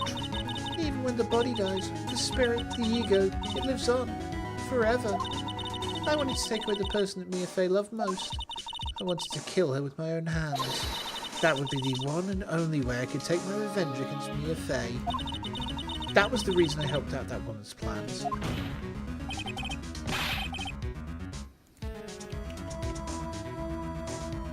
Just for that you would kill Maya. Your goal was no different than that of Morgan Fay. As they say, the apple doesn't fall far from the tree. What a cruel plan. Cruel, cold, and heartless. Don't waste your time preaching to the dead. I've already told you, there's not a thing you can do to me. That night. At about 9:30 PM, I materialised into this world. I quickly pinned my hair up and put on a demon warding hood. Then I picked up the staff that was by my side and left Hazakura Temple. So, it was at least Donum had challenged her after all. That ridiculous head nun never noticed a thing. She left Maya Fey at the inner temple and wobbled back clutching her poor old back. What did you do then? That kid was easier to handle than I'd hoped. I caught up with her in front of the stone lantern. Then I took out the dagger I got from the storeroom and...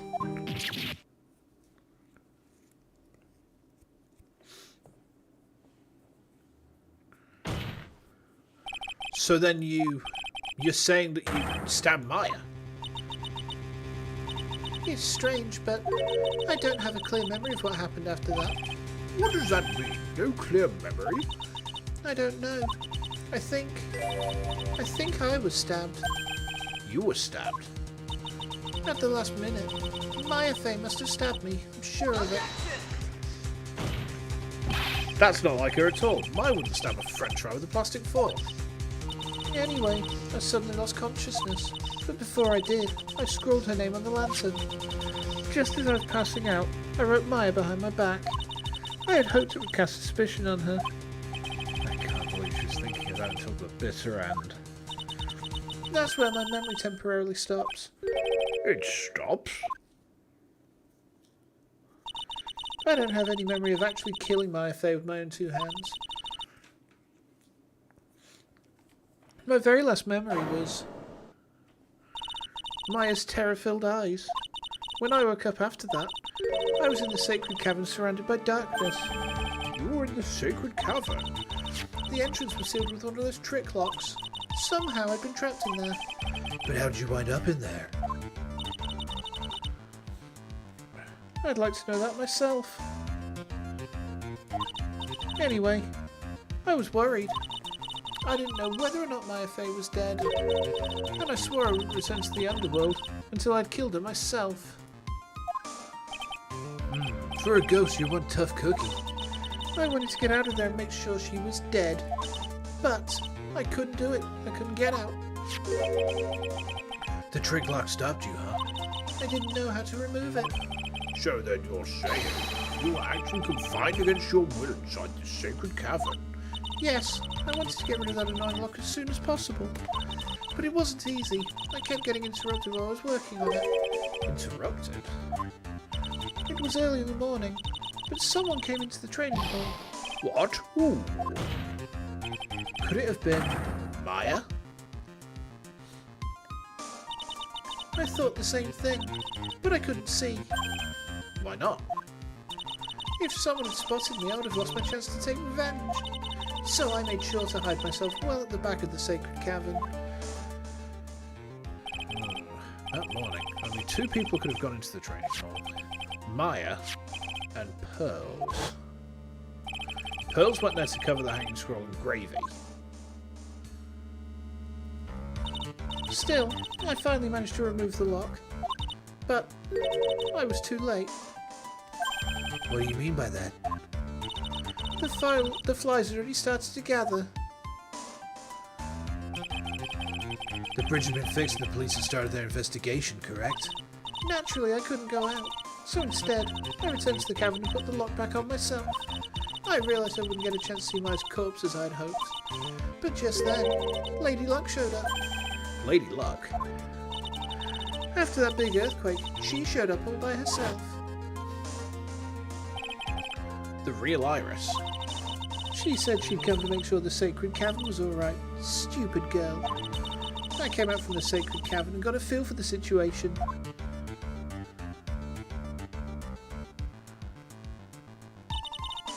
And I locked her away in my place.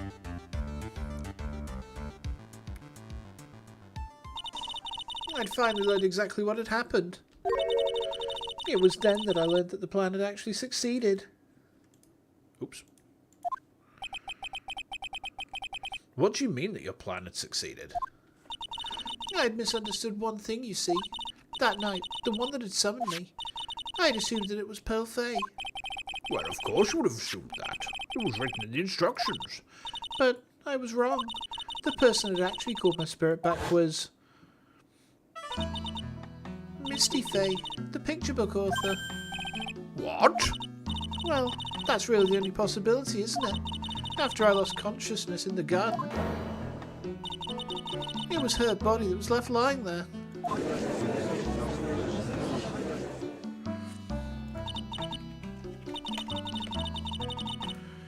Maya Fay, I wasn't able to kill her with my own hands after all, but even so, I made her commit the most vile sin a human can commit. And that is... Matricide, the sin of killing her own mother. No way. Order! Order in the court. What is the meaning of this? It's true that I was the one who attacked Maya Fay, but even so, the murderer who actually snuffed out Misty Fay's life was none other than your darling little Maya. Oh boy, oh boy, oh boy. Ridiculous. That's nonsense. Are you sure about that? Just think about it. There's even evidence supporting these facts, isn't there? What do you mean? What is this so-called evidence? The fact that Maya Fay has disappeared is evidence enough, isn't it? Huh? The idea that she's still in the sacred cavern is just ridiculous. She wasn't able to escape from the inner temple. That much is obvious. In that case, there's only one place she could be. Where? Do I have to spell it out? The bottom of the Eagle River. Where else? Eagle River? Maya Fay killed her long-lost mother.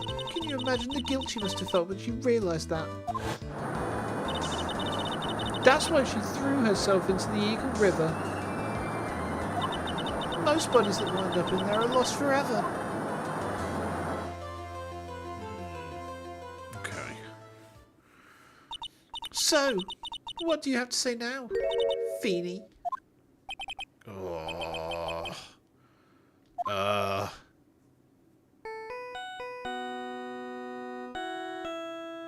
Goddo's phone?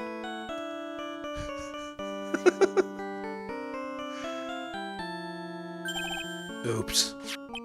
Sorry, that's my phone. What kind of ringtone is that? Goddo here.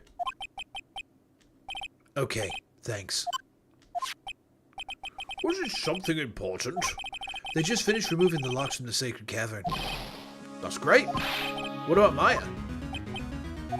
There was a woman in the cave. Was it Maya Fay? It was the accused, Sister Iris. Don't look so surprised. I locked her in there yesterday. I just finished telling you that. So, what about Maya? Where is she? There was no one else found inside the sacred cavern. No, it can't be. I told you, didn't I? She's dead. No. No! Oh boy, this is getting messy.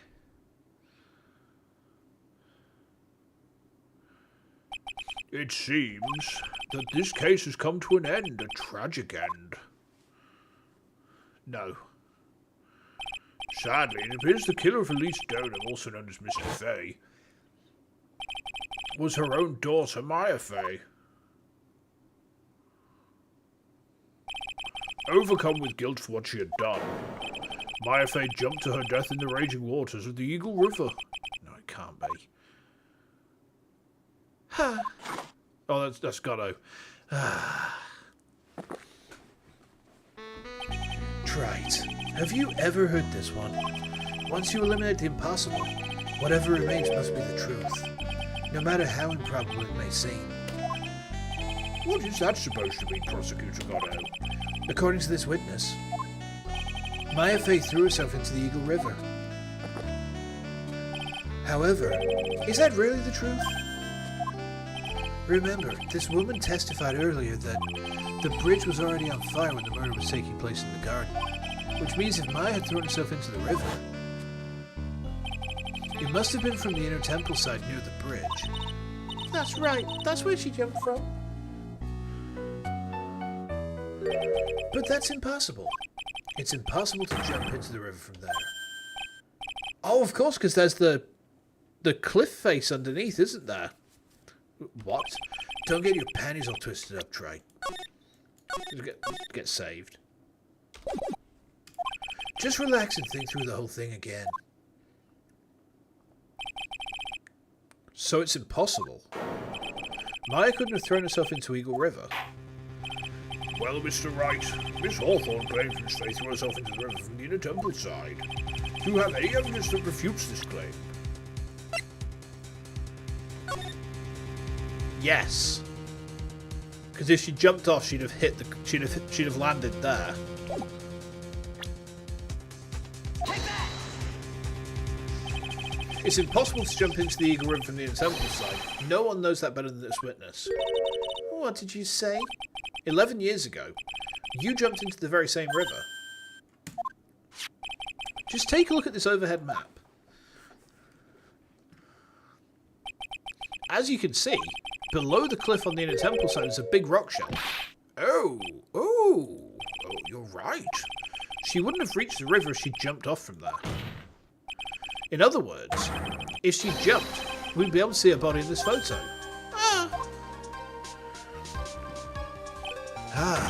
So you finally figured it out?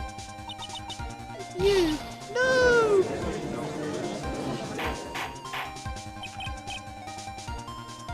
Order! You're just playing with me. Maya Fay's body's at the bottom of the Eagle River. There's nowhere else she could possibly be hiding. Miss Hawthorne, have you ever heard this one before? Once you eliminate the impossible, whatever remains must be the truth. Yes, just a few minutes ago. So Maya Fay wasn't inside the sacred cavern. We now know that she didn't throw herself into the Eagle River. Correct. That eliminates all the most likely possibilities. Now, although it seems improbable, there's still one other place she could be. In the courtroom. Oh my god, I was fucking right, wasn't I? I was fucking right. Oh my fuck. What is this one possibility you're talking about? That's obviously a bluff. So where's her dead body then? Finally, I think the pieces have fallen into place. Normally the living have no way to punish the dead, but I think there's a way to give Dahlia Hawthorne the ultimate punishment. Shall I tell you, Miss Hawthorne? Shall I tell you where Maya Fay is this very instant? Maya Fay is in this very courtroom. If this is right, I'm going to shit my fucking pants. There's only one possibility left. Namely, she's right here in this very courtroom. Maya Fay, You say she's here in my courtroom? Dahlia Hawthorne, I seem to recall that you said I had misunderstood one thing, you see. So what? But I think there's one more thing you misunderstood. What do you mean? Tell me something. At this very moment, who is channeling Dahlia Hawthorne? That's obvious. It's Pearl Fay, that pathetic little snivelling runt. You're wrong. Pearl's tried, but she couldn't do it. I've never failed at channeling someone. This is the first time it's happened. Isn't there any explanation for why you couldn't channel a spirit? It could happen if someone else was already channeling the same spirit. Someone called me before Pearl did, but who? Pearl's even tried again on the day after the crime, but she couldn't do it. What could that mean? I think the truth is becoming clearer to you right about now, am I correct? Ah! It wasn't Pearls that channeled you. There was someone who called you before she could. It's Maya. It's Maya. Take that! This is an easy one. Pearls couldn't do it, and Misty Faye is gone. There's only one possibility left. Come on already. I can't stand the tension. Dahlia Hawthorne. The person channeling you right now must be Maya Faye. What? But how could that be?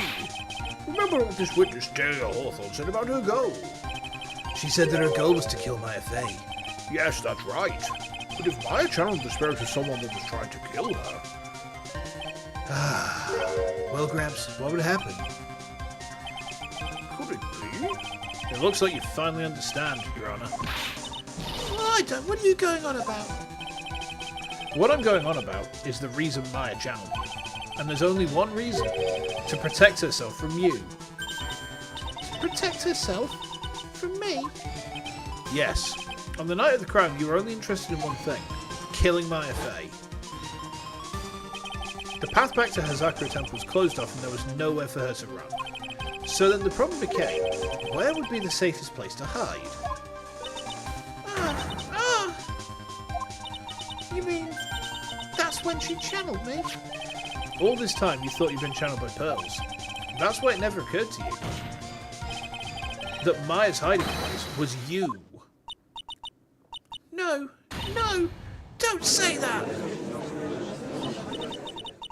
You're saying that I Dahlia Hawthorne. 1000 IQ move. Ain't it just though, Hart? Ain't it just? Was played for a fool by that little whelp. Maya Faye killed herself. Isn't it obvious? Sorry, but no.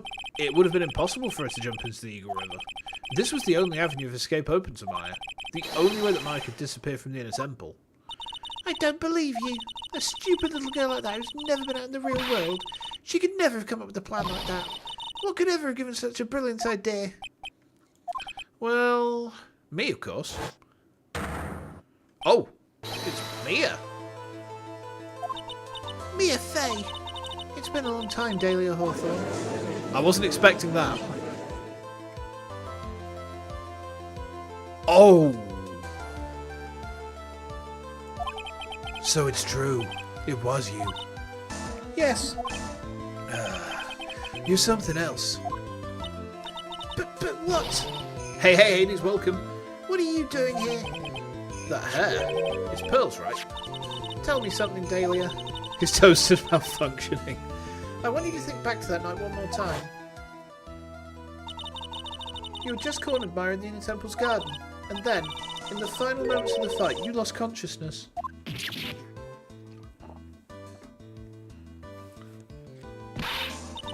I was stabbed by Maya Faye. Actually, Maya lost consciousness at the same time as you. She did? Not terribly surprising since she was about to be killed. When she woke up, she was in the training hall. That's when Maya decided she needed help, so she channeled me. She explained in the memo the situation she was in. She asked me what I thought she should do. She did that? I can't believe it! Of course, I didn't have all the details, but one thing was perfectly clear. And that was... I knew that you couldn't be allowed to wander free. Free? What do you mean? It was was a race against time, so I wrote down 2 things that Maya had to do. Channel Dahlia Hawthorne as soon as possible, and lock herself in the sacred cavern until help arrived. So it was Maya who put that lock on. Yes, but why did you order her to do these 2 things? If she hadn't done it, Dahlia Hawthorne would have been channeled by someone else. By one Pearl Fay. Pearls? Yes, Pearl didn't properly understand the plan, so all she was trying to do was follow her mother, Morgan Fay's instructions. If she'd succeeded in channeling Dahlia Hawthorne's spirit, things would have turned out very badly, to put it mildly. So that's how it was. Dahlia Hawthorne would have used the body of Pearl Fay to kill Maya at all costs. Yes, it certainly sounds like that was the intent all along. How dare you! I won't forget this! Why not just admit it, Dahlia Hawthorne? Your little plan was nothing but a big failure. Yes, another failure to add to the pile of shame, wouldn't you say? What do you mean by another? Think about it, Dahlia. Remember all your past crimes? Not a single one of them was a success. They all ended in failure. What? How dare you? 11 years ago.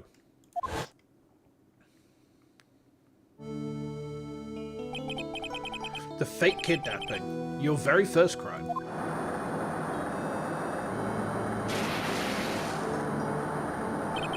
You got your hands on a $2 million diamond, but...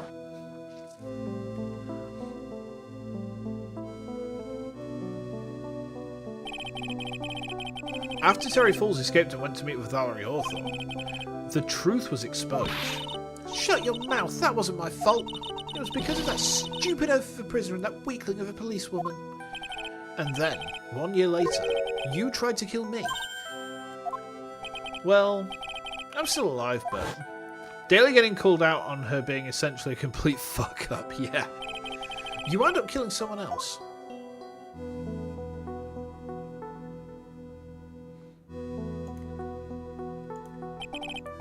As a result, you were sentenced to death.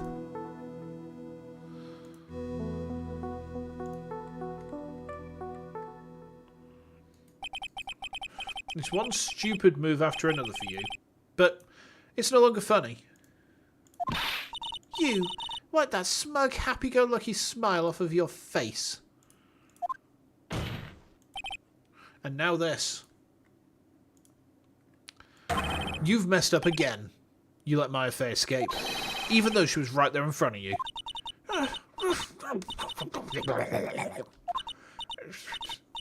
Mia Fey! Mia Fey, Mia Fey, Mia Fey! You spinster! I was supposed to kill Maya Fey like I swore I would. And if you'd only got that spiky head... Excuse me. If you had only gotten that spiky head jerk the guilty verdict, I wouldn't have been hanged to death. True. But I think you finally understand, Dahlia Hawthorne. You will never defeat me. What? What did you say? Whether you're alive, dead, or somewhere in between, you will never defeat me. As long as I'm around, you're destined to lose for all of eternity. Now remember what you said earlier in the trial. You said there was no way we could punish you. Because you were already dead. What about it? Then you said, even when the body dies, the spirit, the ego, lives on. Forever. That's very true, Dahlia. And that's exactly the punishment you'll never be able to escape from. For all of eternity, you'll have to remain as Dahlia Hawthorne, a miserable, pathetic, weak creature who can never win at anything. And for you, there is no escape from that, no hope of freedom. Since the day you were executed, the narrow bridge that once stretched out in front of you has burnt to a crisp. You. You're wrong. It can't be. How could I lose to the likes of you? It no longer matters. I don't care whether you win or lose anymore. The only thing I want is for you to come out of Maya's body right now. Oh boy. Oh boy.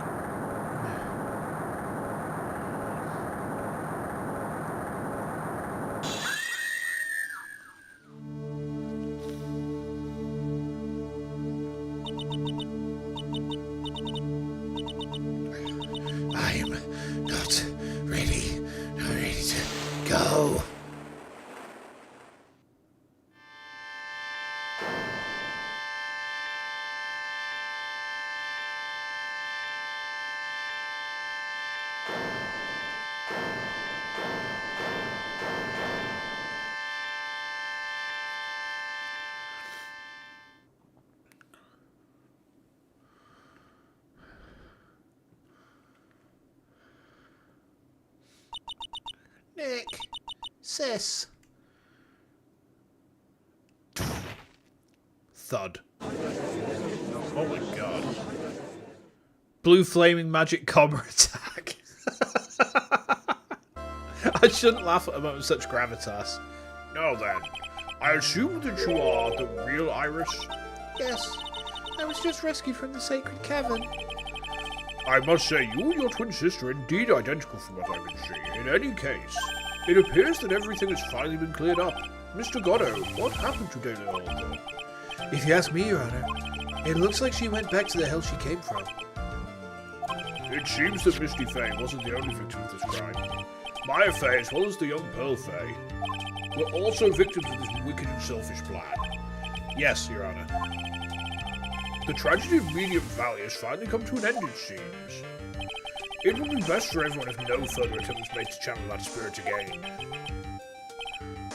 Your Honor, Yes, what is it? about this whole spirit medium thing, it's almost weird how comfortable you seem to be with the concept now.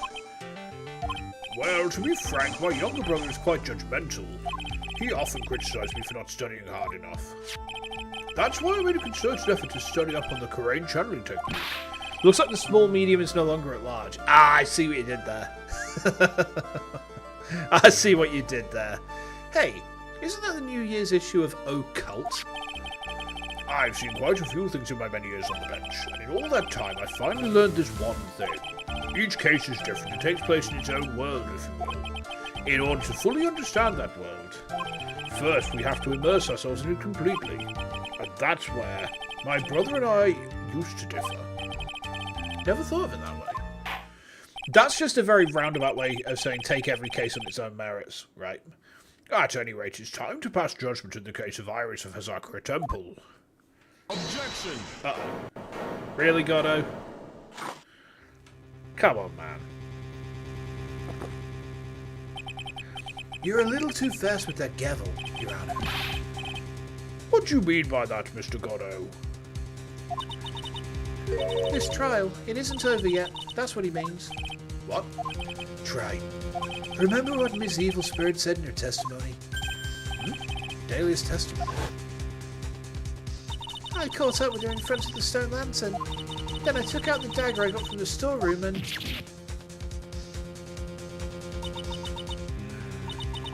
It's strange, but I don't have a clear memory of what happened after that. I think I was stabbed. Just as Dahlia Hawthorne was about to attack Maya, she was stabbed and killed by someone. Yes, that's right. The person who was ultimately killed was the spirit medium that channeled Dahlia. Elise Donem. No, Misty Faye. But who killed her? We still don't know who did it. This isn't over? Oh.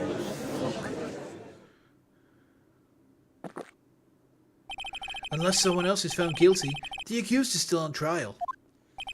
We can't let her walk until there's evidence that proves her innocence. Ah, no way.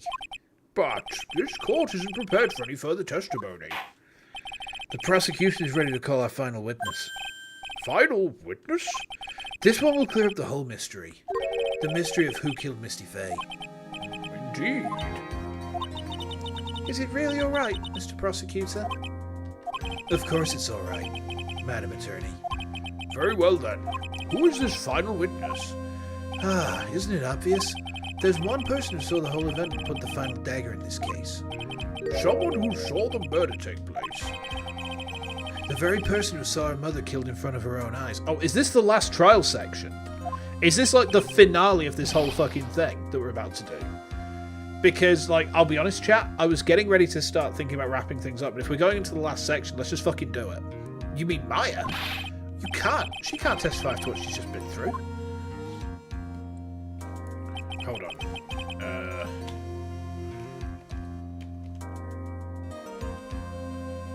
Hold on.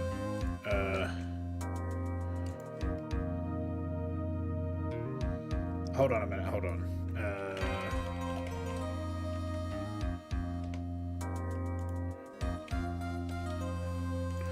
Hold on.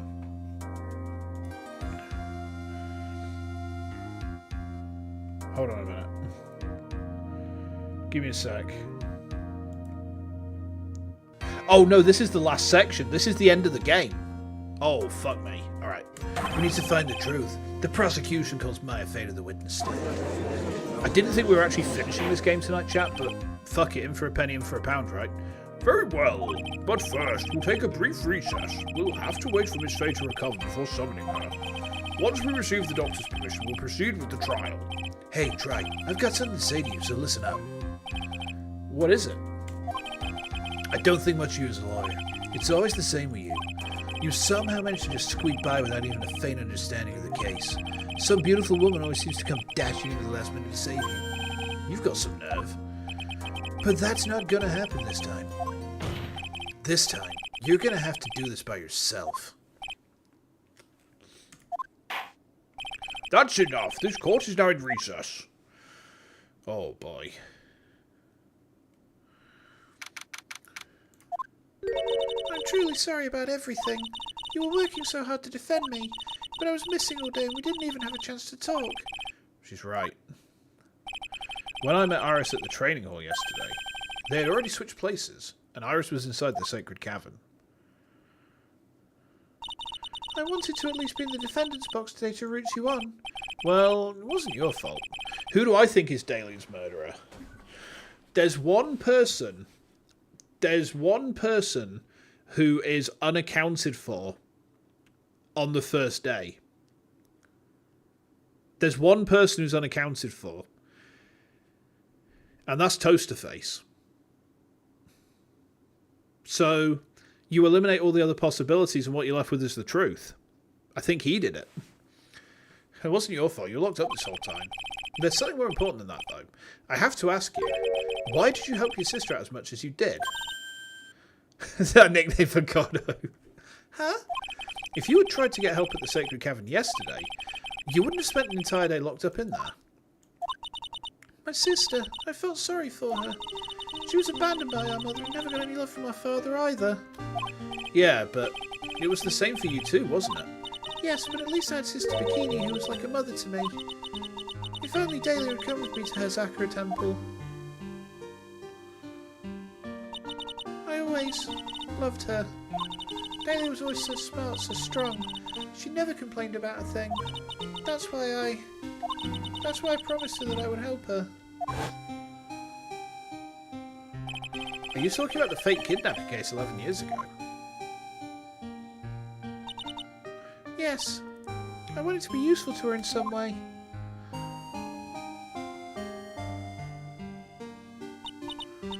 But as usual, I was too cowardly. At the last minute, I ran away. Because of that, Dahlia's stepsister, Valerie, ended up... That was the case that wounded Mia so badly.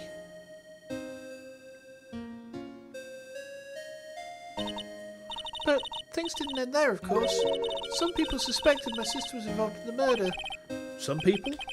You mean...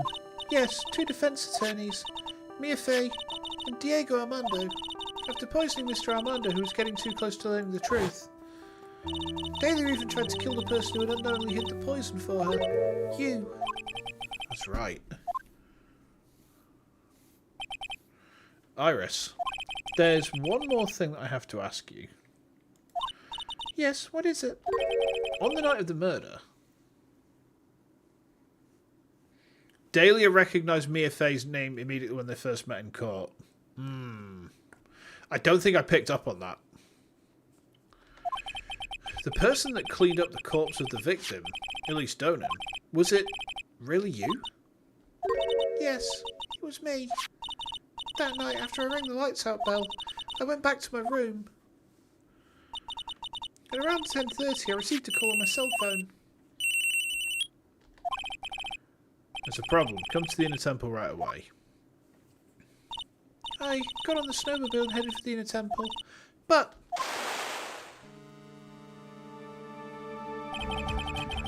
The path to the Inner Temple was cut off, right? Exactly.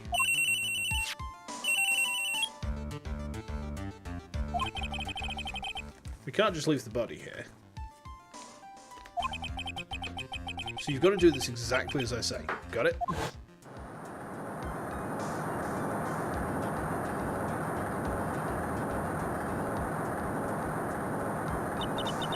It was me. I was the one that received her body. The murder weapon had been left in her body so she wouldn't bleed too much. The staff that Mr. Khalees always held.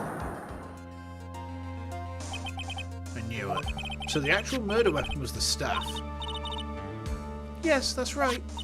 I brought the body back to Hazakra Temple on the snowmobile.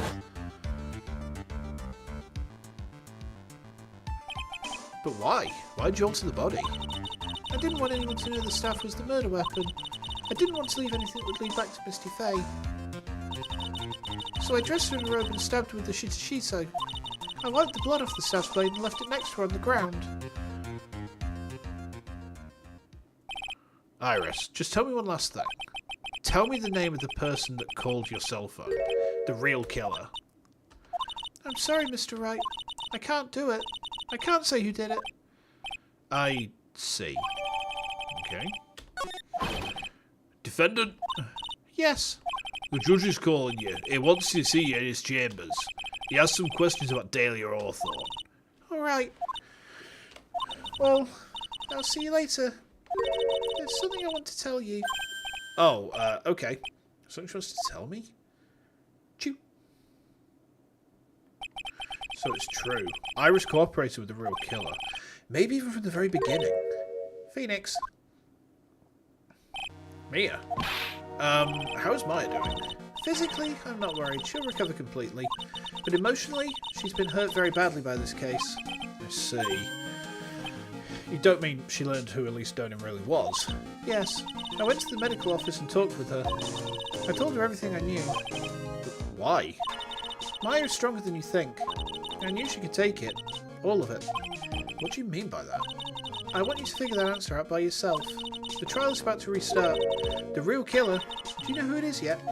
Iris wouldn't tell me you called her, but still. I think that just maybe I know who it was. That night, the victim was killed in the garden of the Inner Temple, and the criminal wasn't just there by accident, which means that the killer knew of Dahlia's plan from the very beginning. And one more thing. The victim was moved to the Hazakra Temple side by pendulum.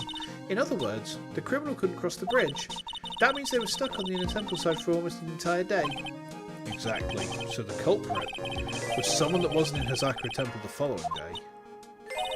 That's as much help as I can give you. The rest of the battle is yours to win, or lose.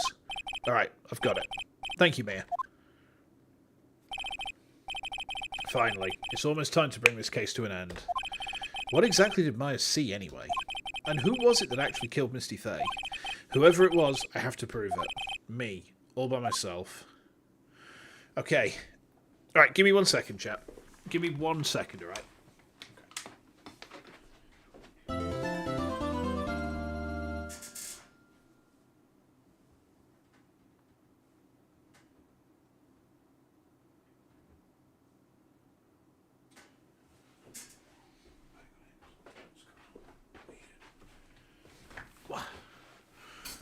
Alright, I'm back. This is the very last section of the game. Right. We're doing it. We're finishing Ace Attorney Trilogy tonight. I didn't think this was going to happen, but... Oh boy. Okay. Okay.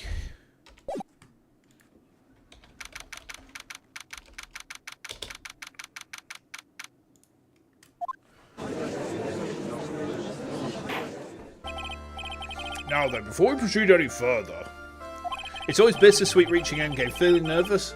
Yes. I really am, actually.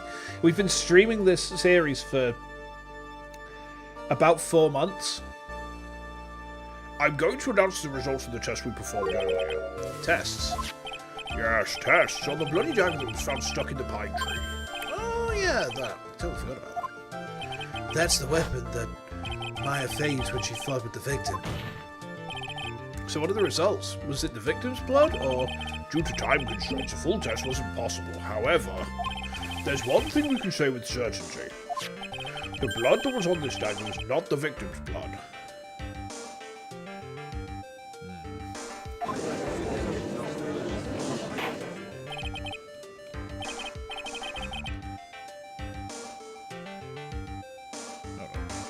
That is all. Now, let's restart this trial. Hold on, I'm just checking something real quick. So it wasn't Misty's blood on the dagger. Then whose was it? I'm sure both the defense and prosecution know this, but this trial is rapidly coming to a close. Both sides will need to show some firm evidence with their claims.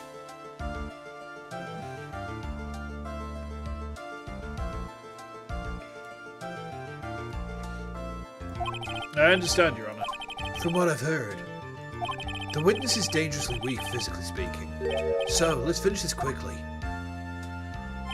Agreed. Very well, please bring in the last witness. I can't believe that Maya is the final boss of Ace Attorney. Madness. Witness, please tell us your name and profession. Maya Fay. My profession is, I'm the assistant manager at Wright & Co. Law Offices. It kind of is, actually, yeah. Maya. According to the magazine I have here, you're a spirit medium with the correct channeling technique. I'm frightened. The Fey clan, I don't want any more to do with it. Oh, Maya. The pain the Fey bloodline causes must be unbearable. Very well. Now then, Miss Fay, when the event occurred, you were in the garden of the Inner Temple, and you witnessed the moment of Miss Lee Stoner's murder. Is this correct? I didn't see... Objection! Straighten up this instant, young lady. Huh? Pick your head up and speak clearly. There's always time for crying later. But Your mother was killed right in front of your eyes. There's nothing you can do to change that fact. Oh. But there's something you can do. You can finish this. You've been watching the whole thing, right? You've seen the witnesses come out and you've seen us squeeze the truth out of them. Now it's your turn. Let's hear your testimony. On the night of the crime, what exactly did you see happen? Witness, if you please. Yes, Your Honor.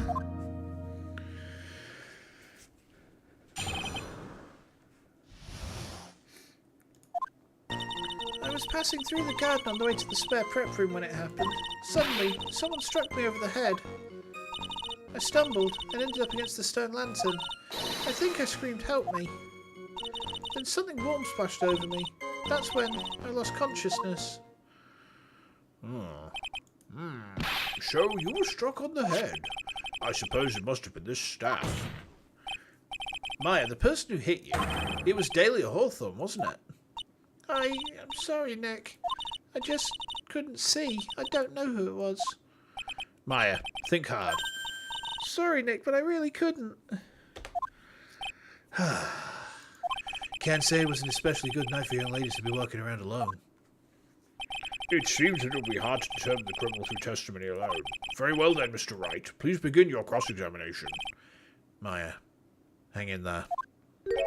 She doesn't look well at all. Okay.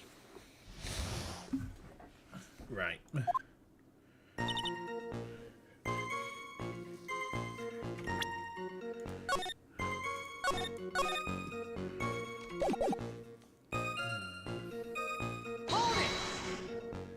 Who else was on the Inner Temple side that night? Well, Sister Bikini, of course. But I remember her saying that Iris would be coming later as well. On the day after the incident, Edgeworth met Bikini at her Sakura temple. That means she couldn't be the criminal. So then, did Iris actually come later like she said? Well, let me think. She seems confused. It's probably because she's so tired. No, I'm sure I didn't see her. She must have come while I was preparing for the training.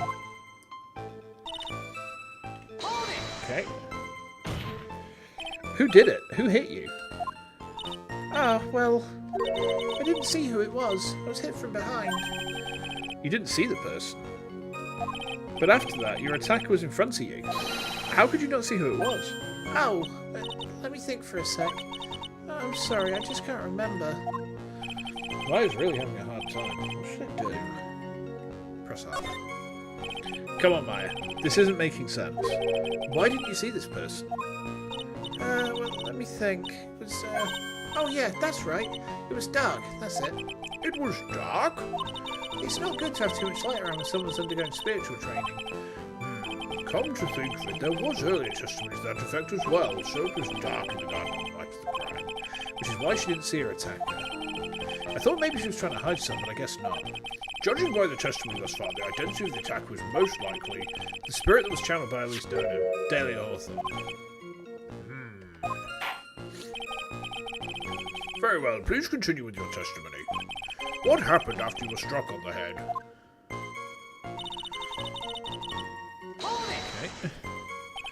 What happened afterwards?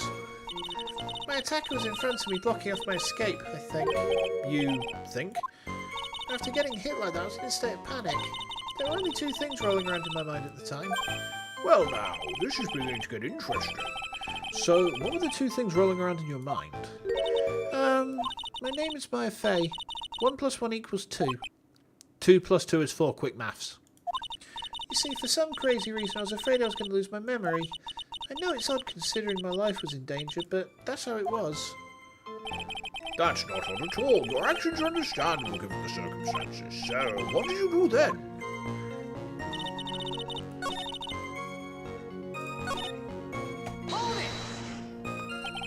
You think you screamed, but you're not sure.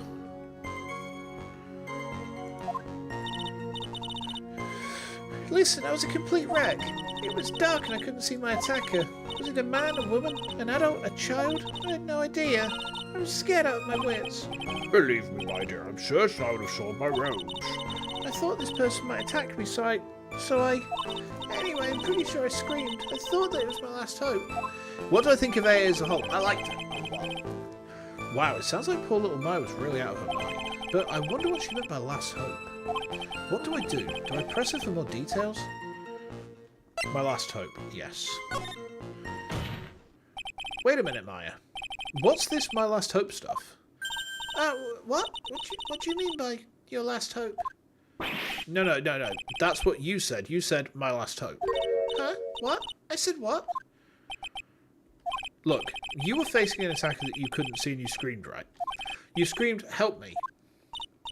Yeah. But you testified that you screamed that because you thought it was your last hope. Oh, well, you know, that's like... What do you call it when that happens? Mine's not doing so well up there. Oh, yeah, Oh, that's right. I remember now. I was facing my attacker, but that's not who I was screaming at. What did you just say? Yeah, that's right.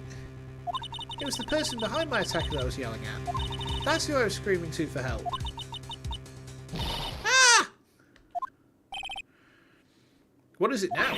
I messed up. I didn't mean to let that slip out. Huh?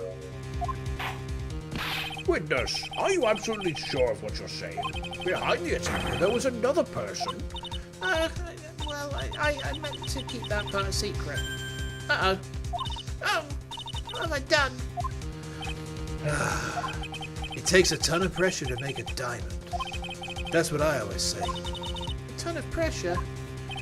You're in a court of law here. You can't make things up or try to hide things in this chamber. Witness, the information you've just presented is vital to the case. I want you to add it to your testimony. I could see a man behind my attacker by the light of the stone lantern. But you just said the lantern was dark. Interesting. A man? Who was this man?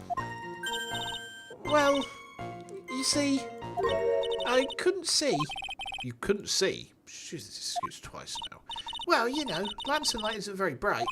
Lantern light, did you say? There's a great big stone lantern in the garden. They always light it when an acolyte is in there for training, but we've been told that it was not lit the night of the crime. Hey, you know what they say? Under the lantern, darkness reigns. So I could see the person that was further away, but not my attacker, who was closer. Plus, there weren't any other light sources in the garden at the time.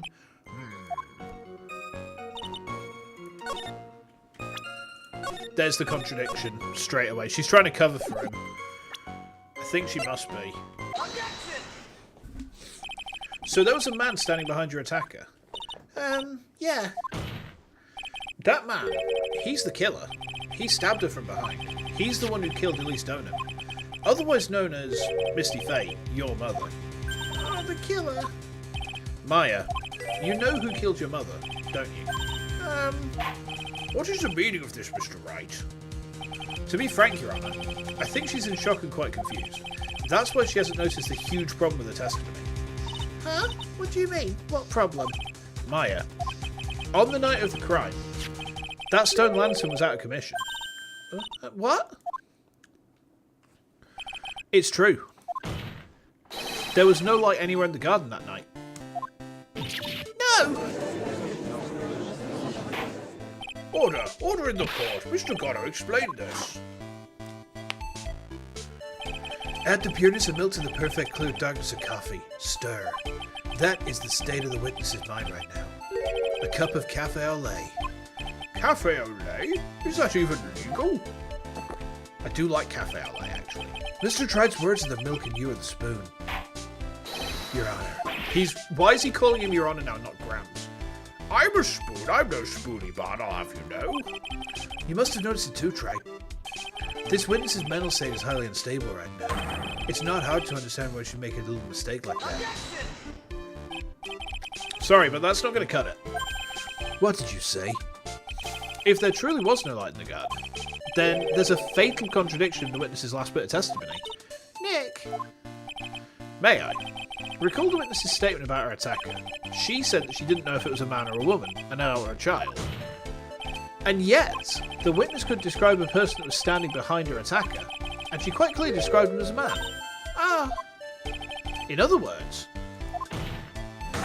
that would have to mean that Maya actually saw our mystery person, despite it being so dark she couldn't see the face of her own attacker. No! Order. What in the world does all this mean, Mr. Wright? Are you saying Miss Face saw the real killer under pitch black conditions? Objection!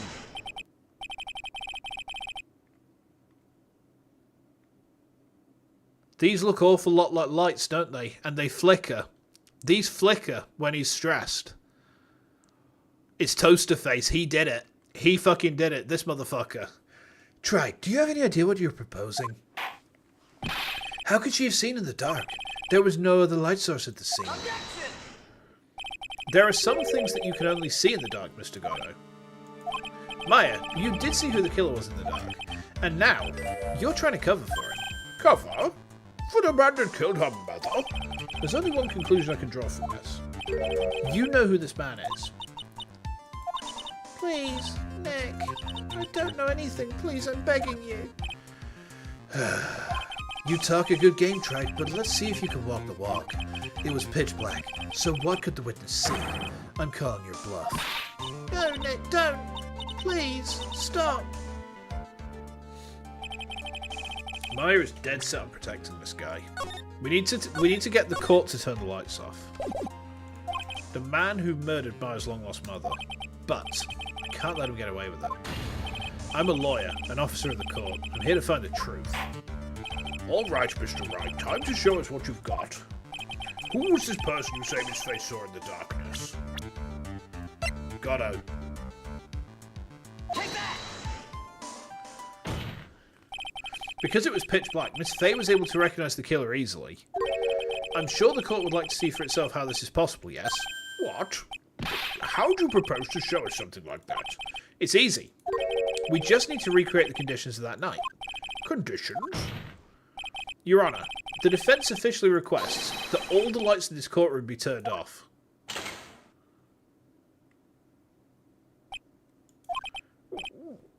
But it can't be.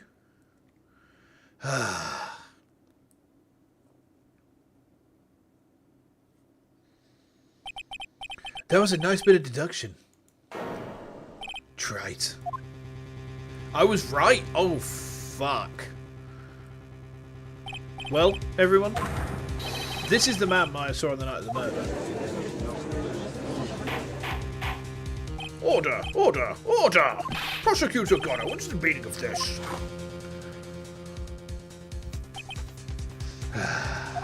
Surely you must be shocked to hear yourself accused of such a thing. Why aren't you denying it? Your Honor, you're asking the wrong person. What do you mean by that? Excuse me. If you got a question, ask the witness. That's one of my rules. Well, Maya, how about it? What you saw that night? Was it 3 glowing red lights? Well, witness, answer the question. You're wrong. I never saw that. Maya. Despite being the least corrupt overall of the 3 prosecutors, Goddo is the only one to kill a man himself, excluding Manfred. Yeah. Because the other 2 were just kind of a little bit shitty, but Goddo, whew. I thought the person that stabbed my mother was a man. For a totally different reason. What? Objection. What the? Stop your chatting, Your Honor. Chattering? If it's worth asking, ask the witness. That's one of my rules. All right. Well then, let's continue with the testimony. Please tell us how you knew the killer was a man. Yes, Your Honor. I didn't realise it until after I woke up, but... Okay. When I came to, I was just lying there on the training hall floor. By the time I got back to the garden, the place had totally changed. The torches were lit, and the body was gone, and all the snow around the stone lantern had been carefully cleaned up too. Since the person did all that work alone, I just assumed it was a man. Bit sexist, alright. That one's a bit rude. Yeah. So it was after the crime took place that the witness came to think the killer was a man. Yes, that's right. I'm sorry, Your Honor, Prepare to do a lot of pressing. Alright. No need to apologise. As Mr. Goddo said, you're utterly exhausted. It's only natural that you'll be a little confused. Also, if you consider the situation you described, it doesn't seem too much of a stretch to assume the culprit was a man. Mr. Wright, proceed with your cross-examination.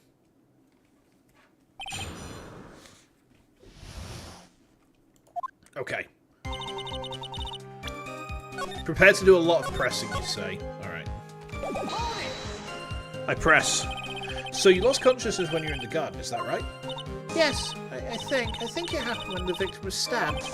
So the person that carried you into the inner temple, It could only have been the killer. That's what I think too. so the killer carried Maya into the inner temple. Naturally, the killer must have done it, right? Yeah, I think so.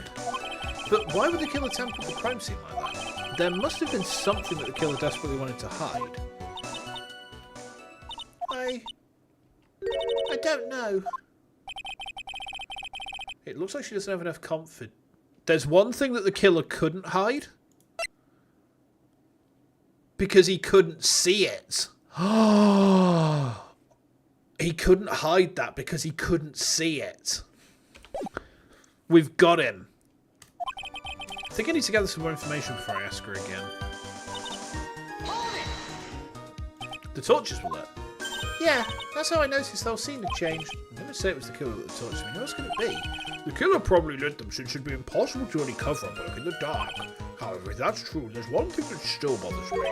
Why did the killer go to the effort of moving the body? That's true. It's hard to see how that would be of any advantage to the killer. The only one who would gain an advantage from that would be the only person that was in the inner temple, Maya. Very well, let me hear some more about the condition of the crime scene.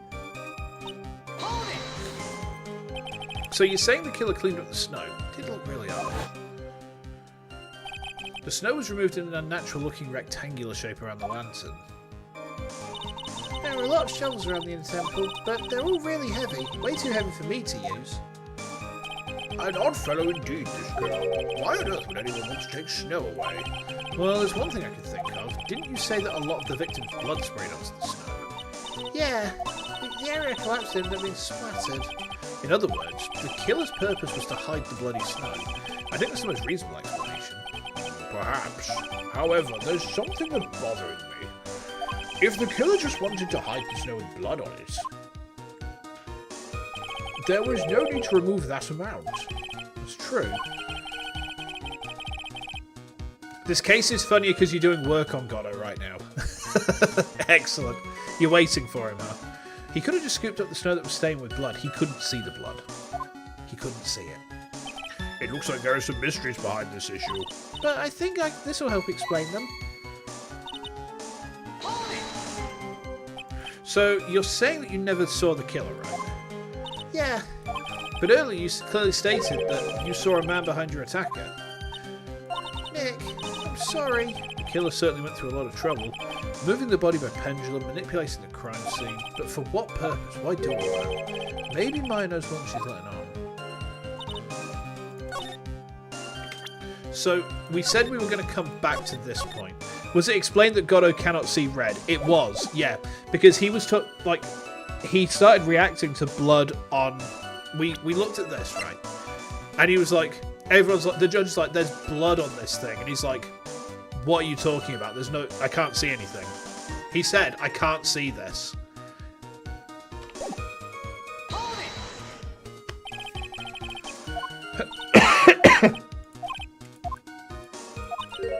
The truth is, when I saw the crime scene, I felt something. You did? Yeah, I felt like the killer was hiding the evidence for me, for my sake. What? Hiding it for you? Everyone knew that I was the only one at the inner temple that night. If Sister Bikini had come back and looked at the garden... She may have thought you had done it. No, she definitely would have thought so. And you're saying that's why the killer cleaned up the crime scene to make it look like nothing had happened? Yeah, I'm sure of it. Well, that's certainly an important piece of information. I want you to add that to your testimony. Yes, Your Honour. I think it was for my sake that the killer cleaned up the evidence of what had happened.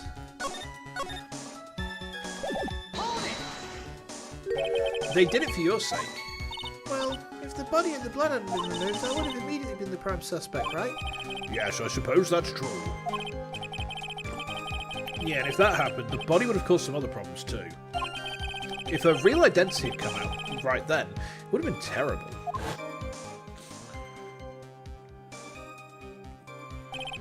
Master of Kurain killed by own daughter. I don't think Maya would have been able to handle it. But still, it's rather difficult to fathom the killer's motives. This statement is the key to progressing. Okay. What reason is there to go through that much trouble to protect you? This statement is the key to progressing.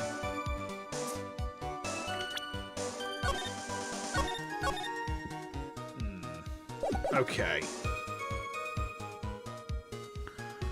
But unlocking it is not the most intuitive. Do we need to just like press on everything then?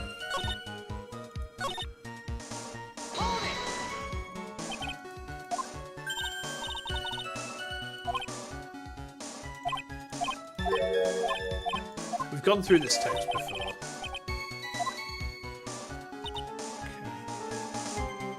Now that I have it, we shouldn't need more pressing. So, do we need to present some evidence now?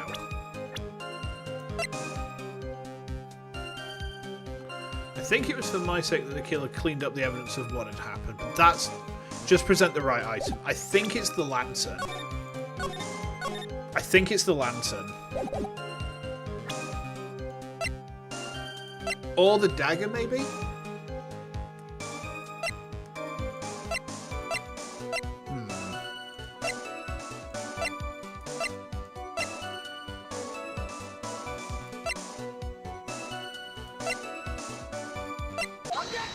It is the lantern! The body of Elise Donan was carried all the way to Hazakura Temple's courtyard. Then at the garden, the real scene of the crime, the snow that we suspect was covered in blood was scooped up and removed. It's reasonable to believe all this was done in an attempt to hide the true crime scene. However, there's still one matter that seems somewhat odd. Remember the sequence in 3-3 with the stained apron? Yes, I do. Oh, and what would that be? You must have figured it out by now, Mr. Godot. It was actually earlier. So Godot said he can't see this. Very specifically, he said that's not there for him. It's the message written in blood on the lantern. It was written very clearly on the white stone lantern. Maya. If the killer was so motivated to protect Maya from suspicion, why didn't they wipe the writing off the lantern? Ah, all right. Godot can't see red. He can't see blood. So, Order, but Mr. Wright. Let me show you something. Not that one. Where is it? The photo of the courtyard is what I'm looking for. He can't see red on white, to be more exact. I just don't think he can see red because he's cleaned up where he thinks the blood is, but he's not realised there's blood there because he can't see it. Isn't it a fact the killer was trying to cover up the crime scene? Indeed, but it doesn't make much sense to move the body and remove the bloody snow. He can't see red white. Oh no. Oh no. But if that's the case, do you have an explanation for the killer's mysterious behavior? Why would the killer move the body and remove all that snow? But then leave the bloody writing on the lantern? I don't know what the killer's plan was, but it's a fact the killer left the writing on the lantern. There must be a reason for it. Well then, Mr. Wright, let's hear your opinion.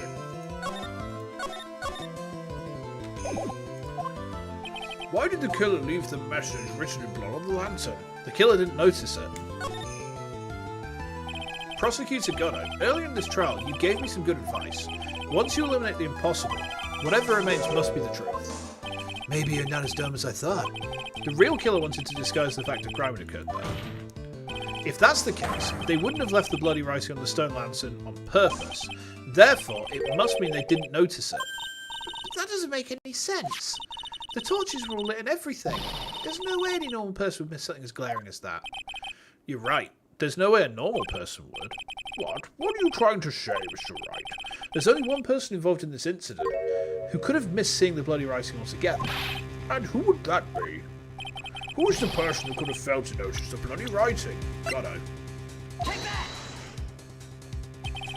Mr. Goddo, this is what you said yesterday. My eyesight is pretty messed up.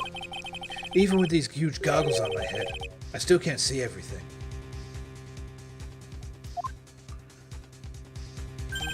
You can't see everything? Is that correct, Mr. Goddo? This lantern was submitted as evidence today. I'd like the court to think back to the moment it was first presented. This lantern? There's something written on it. Why? It's written in blood. Huh. Nonsense. This lantern, it's as clean as a whistle.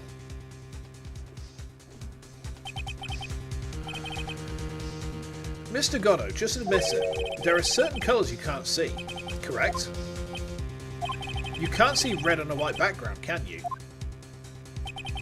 That's right. We went through this once before. Blue core. During the poisoning case at Tribulations. This is the apron that delightful Miss Bird was wearing at the time, and somehow spilled coffee on it. There's something still bothering me, Mr. Goddo. Why have you not explained the bloodstains to the court? Bloodstain? What bloodstain would that be? Don't play games, prosecutor. The blood-coloured stain is smeared all over the apron. That's ridiculous. No one told me anything about a bloodstain. You could see the coffee on the white apron, but you couldn't see the ketchup because it was red.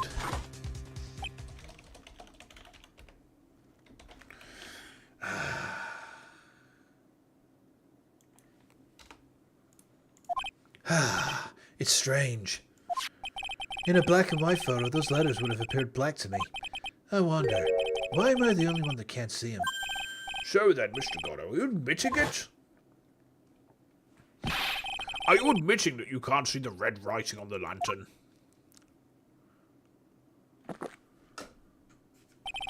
Hey, Gramps, didn't you know? That's the reason why I don't drink red tea.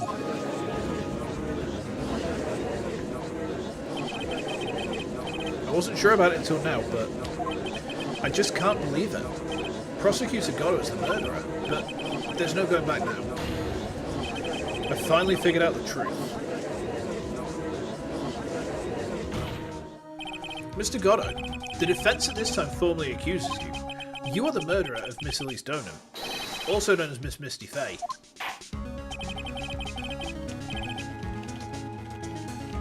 Hold on a minute.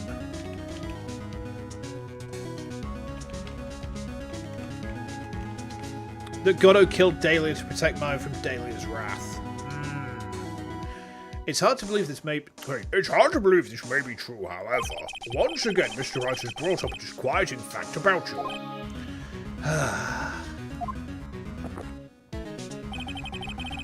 Just make sure you don't fill out the indictment in red ink, Gramps. Come on. How does a little graffiti make me into the killer? Oh god. My Oshi is streaming on... Like, my Kami Oshi is streaming on Twitch right now. And everyone in the Discord is no-ballsing me into doing a raid on her channel at the end of this stream. Oh, fuck. Besides, it's not like his my name was written down. I'm certain the killer was never see the colour red. This is rich. Do go on, Trey. The answer is right there at the crime scene. In the snow. The snow? How so? Well, for example, why did the killer move all that snow? Your Honour, you said it yourself. If he wanted to hide the bloody snow, why not just take out just that area? Misty was little more than collateral damage. Yes, why didn't you just take that out? Ah, could it be? Yes, the killer couldn't see the red blood that had seeped into the snow, and so he had to remove all of the snow. He couldn't be sure of where the blood had landed, so he removed the whole area. Objection! Isn't it more likely that the killer couldn't see the blood because it was dark? Not a chance. The torches were all lit. He would have been able to see just fine. It seems that once again this trial has taken an unexpected turn, to say the least. Can you explain this, Mr. Godot?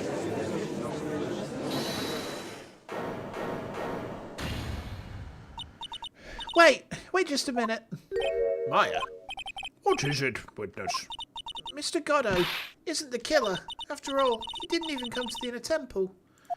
Until 2 days after the murder took place. He didn't show up until after our bridge got fixed up. Objection! Maya, He used her name. you can't testify to something like that. Why? What do you mean? After the murder happened, you didn't even exist. She didn't. I'm afraid I don't follow. Are you senile, old man? We established this just a little while ago. After the murder, this witness was unconscious for a long time. Because she was channeling Dahlia Hawthorne. Oh, that's right. Please, Your Honour, let me add to my testimony. Nick, please listen to me. Maya, do you plan to cover for Godot no matter what the cost? If that's the case, then I've got no choice. Your Honour, let's hear her testimony. If it means we're going to hear the whole truth, I say we should not silence her. Ah, nicely done, Trey. Very well, let's hear the witness's testimony. Please tell us what happened at the inner temple after the murder. Yes, sir. After I woke up, I began channeling and my spirit left me, as it were. But little Pearlie was there at the inner temple.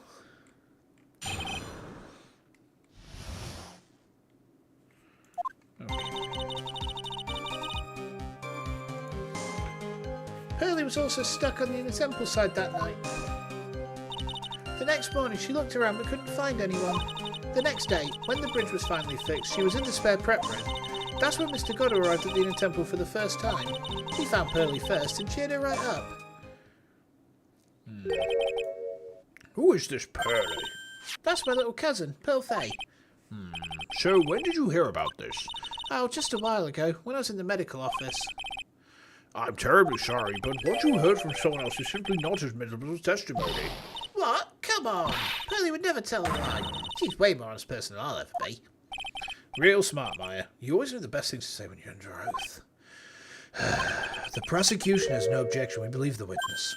Mr. Godot, Let's just move on to the cross-examination, if the defense has no objections. this is highly unusual, but, well, Mr. Wright, Let's get this cross-examination started.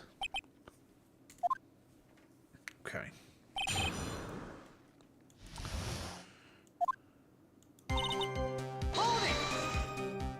So where do you think Pearl slept that night? In the spare prep room next to the training hall, I guess. There's a rule that you can't enter the training hall during an acolyte's training. even so, why did you go to the inner temple in the first place? It seems that Pearl became very worried about Maya. She knew the spiritual training I was about to undergo was very intense. Pearls was supposed to channel Dahlia Hawthorne, but she couldn't do it. That's why she headed to the inner temple. However, Dahlia Hawthorne was already there, Possessing the body of Elise Dono.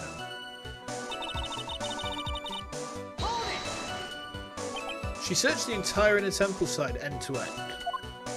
Well, you see, Pearlie gets pretty scared when she's alone, and there weren't that many places to look. She says that she even went back and forth several times.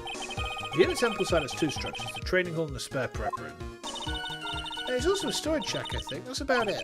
There's a storage shack too. Pearls was looking for other people, right? Would she have really examined the storage shack all that carefully? Well, if it was me, that'd be the first place I'd investigate. So that means it's possible someone may have been hiding in the storage shack. Okay. Pearls didn't hear the sound of them working on the bridge. What do you mean? I was just wondering why she would stay in the prep room.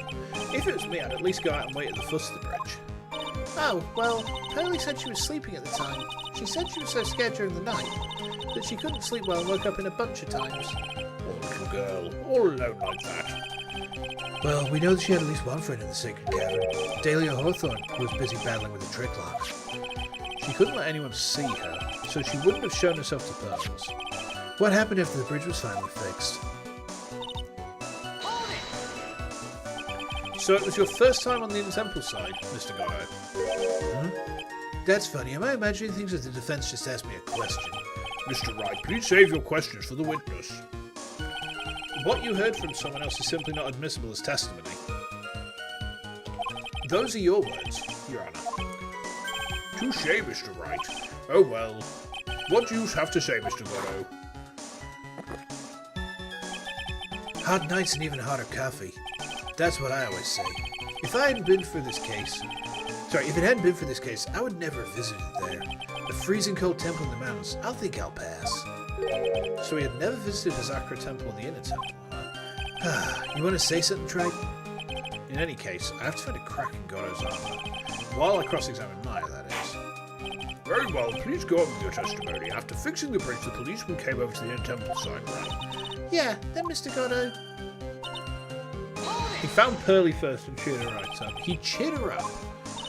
That's what Pearlie said. She said he was a very nice older gentleman. Thank you for looking after my cousin, Mr. Goddo. And here I was thinking you were nothing more than a coffee addict. Was it oh, hang on. That's just popped back up. Weird. Cut it out. You're making me blush. This guy's really beginning to get on my nerves in more ways than one. The truth is, there aren't that many places to look on the inner temple side. The policemen were all busy going over the garden with fine-tooth combs, so I decided to carry out an investigation in my own way, Goddo style. I'm the same way. I like to hand down verdicts in my own way, judge style. Maybe I should ask some questions, Phoenix style. Which one?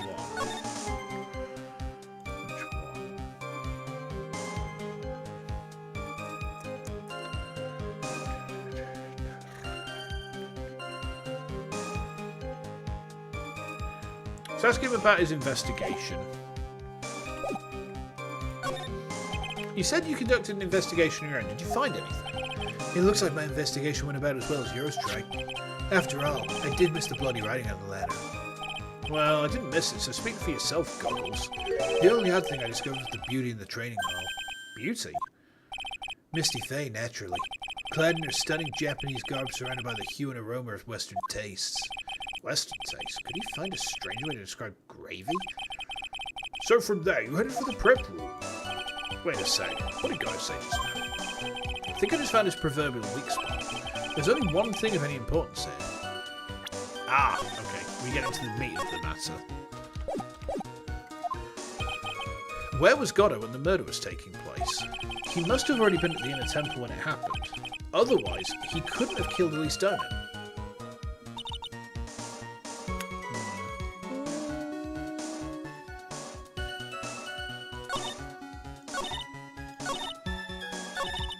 So he said that he's seen Misty Faye, but if he's gone after this, he wouldn't have realised that that was her, because it's obscured by gravy at that point. Objection! Get fucked. Mr. Goddo. The first time you crossed Dusky Bridge and went into the inner temple was long before the murder took place. Why did you say that? Because he just made one fatal slip-up. The hanging scroll in the training hall. Hanging scroll? But Mr. Goddo is right. That scroll shows a picture of my mother. But Maya, I know you know who it is, but here's something you didn't know. By the time the bridge had been repaired 2 days after the murder, the hanging scroll in the training hall looked like this. What's that wonderfully delicious smell? The morning after the crime, someone covered it with gravy. Gravy? Why gravy, Nick? Because gravy was much more than the condiment to the condiment. Well, Mr. Goddo, if you really hadn't seen the hanging scroll until after the murder, you wouldn't have had any way of knowing that it was Misty Faye. Wait a minute, Nick. Yeah? Take another look at the hanging scroll. Look, at the top.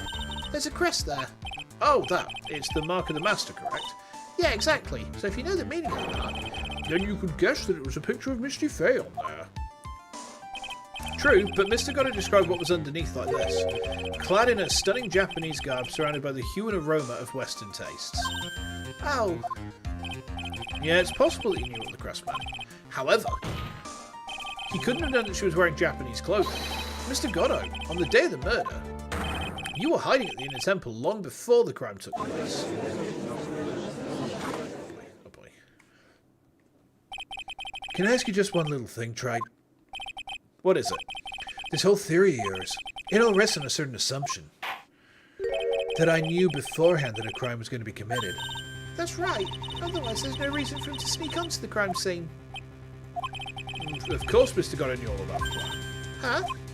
What did you say? Is it really possible that another person knew of the plan? I think Elise knew, didn't she? Or Misty.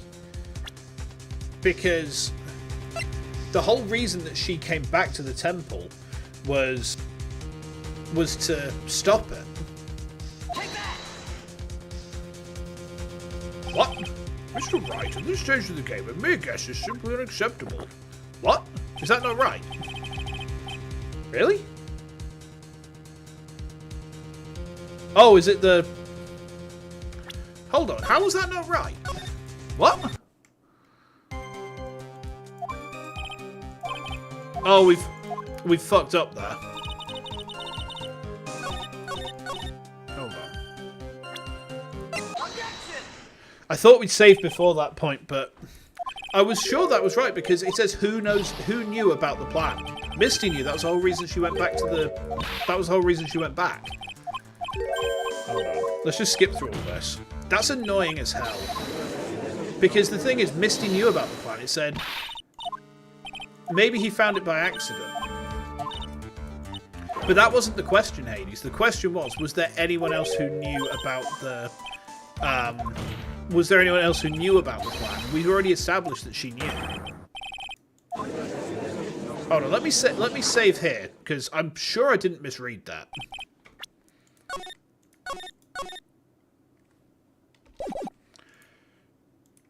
There we go. That I knew beforehand that a crime was going to be committed. Okay. Of course Mr. Goddo knew about the plan. Oh, it's asking, is it really possible that another person knew of the plan? Oh, I see, I've misinterpreted that, so it's the latter then. It's got to be the latter. This crime was actually planned over a year ago. Morgan Fay authored the plan for her daughter's future, and these instructions were hidden somewhere in Fay Manor for a year. However, by the time Little Pearls found these instructions, they'd already been unsealed. Unsealed? Iris sus. Iris very sus. Yeah, the killer had read these instructions long before Pearls entered them.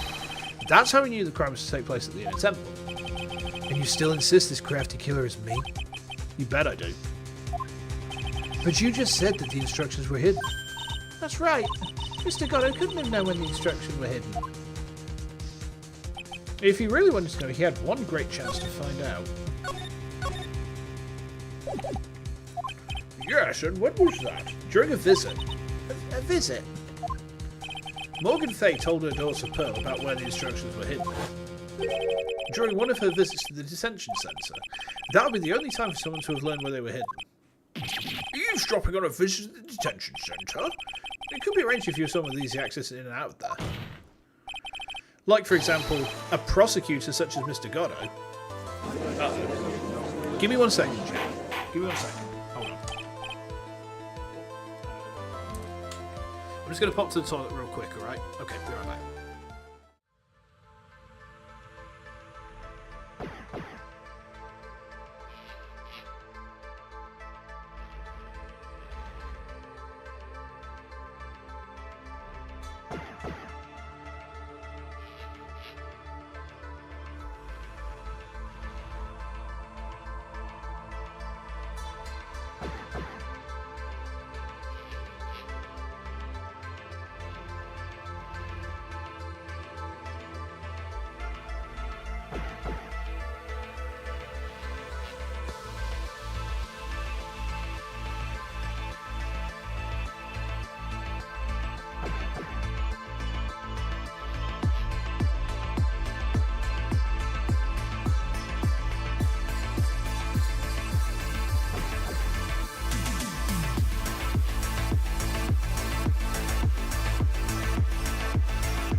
Alright, I'm sorry, I'm back, chat. Oh, my flap's down. There we go.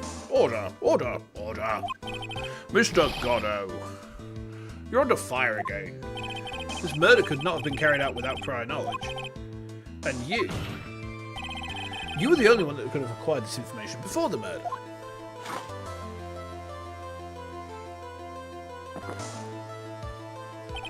Humans are afraid of the dark, and yet, at the same time, we're fascinated and bewitched by it. Maybe that's why humans drink the darkness that is coffee. Sorry for always asking, but what does that mean? It means there's a reason for everything.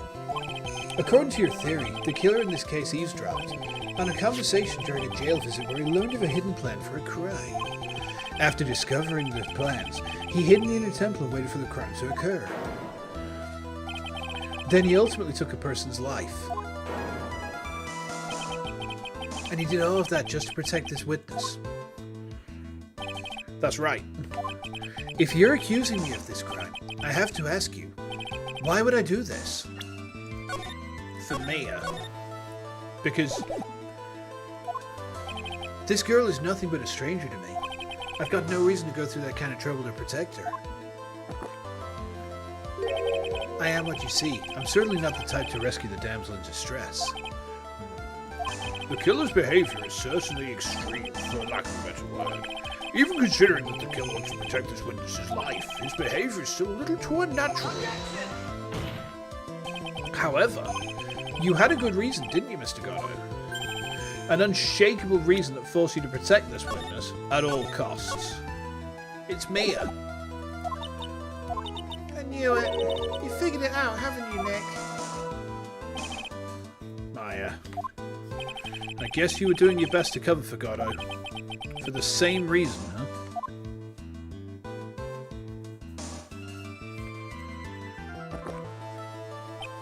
Okay, Trite, I'm all ears. Let's hear it. It's very simple. Maya Fey is a lot more than just a stranger to you. What's this? There's one person who lies at the very centre of this whole story. One person that ties you and Maya Fey together inextricably. Mia. No, it's Gumshoe. It's actually Gumshoe. There's a very good reason why Maya Fey's life is so precious to you. After all, she's Mia Fey's only sister. Mia Fey. You once worked alongside her. That was when you were a defense attorney. Wait a second here. Mr. Goddo is a defense attorney? With your honest piercing intellect, you must have figured it out by now. The real name of this man who calls himself Goddo. His real name is Diego Armando. Isn't that right? Oh boy, we got you. The last time someone called me by that name was over 6 years ago. Diego Armando, that name rings a bell. It should, Your Honour. All of this is related to a single case. A case in which a convict named Terry Falls killed himself. Mia Fey's first time in court. The tragic outcome left a deep wound in her heart. She knew that behind it all was a heartless, scheming demoness in disguise. But in the end, Mia couldn't tear off that disguise. However, there was one man who reached out to help her. Diego Armando, a senior defense attorney at the office where Mia worked. It's my fault. It's all my fault that Mr. Falls killed himself. Mia, you can't cry yet.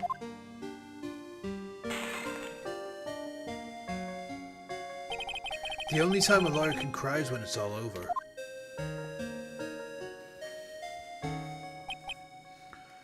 I was moved by her.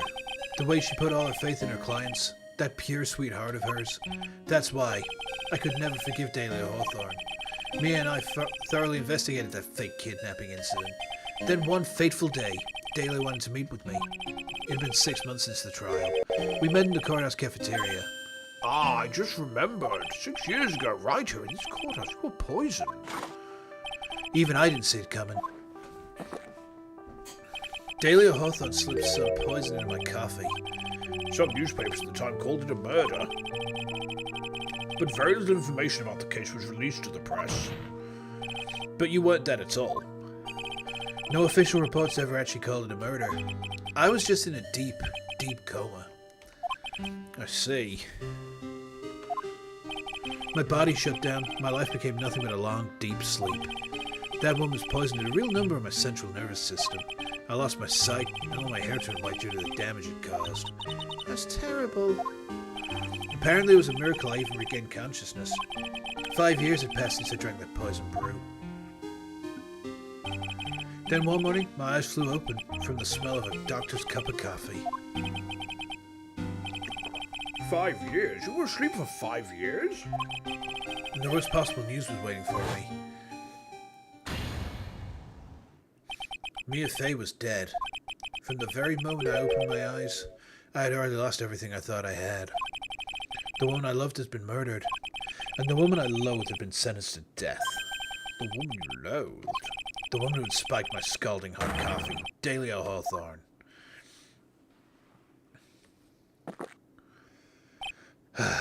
Good old Mia. She didn't let me down.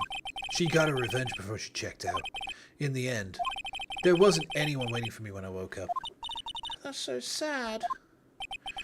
For someone like me, for someone who had slept away their best days, there were only 2 reasons left to live. And it was for those 2 reasons I decided to become a prosecutor. If I may ask, what were your 2 reasons to live? The first was you, Trike. Me? If I hadn't drank that stupid poison, Mia Fey never would have died, much less the way she did. You were the only one who was there to protect her, but you let her die. It was all your fault. It wasn't like that. I wanted to see for myself what kind of a man you really were. So that's why you became a prosecutor? My other reason for living? She goes by the name of Maya Fey. Huh? You mean me? You were the only way I could make up for the sin of not saving Mia. 1 year ago, when the Korean village incident was resolved, it was obvious that Morgan Fey was planning something. Whatever her evil plan was, I was determined to stop it. He's a through-and-through tragic figure. He definitely is, isn't he? My role as a prosecutor put me in a perfect position to do something about her. That's how you overheard Pearl's visits with Morgan at the detention centre. I knew that the time was drawing near. Since I knew the plan, I thought I could foil it. My goal was to outwit the plan. I thought if I could do that, I could keep that girl from being caught up in it. That makes sense. If Pearls had known that the actual purpose of the plan was to kill Maya, she never would have helped him out.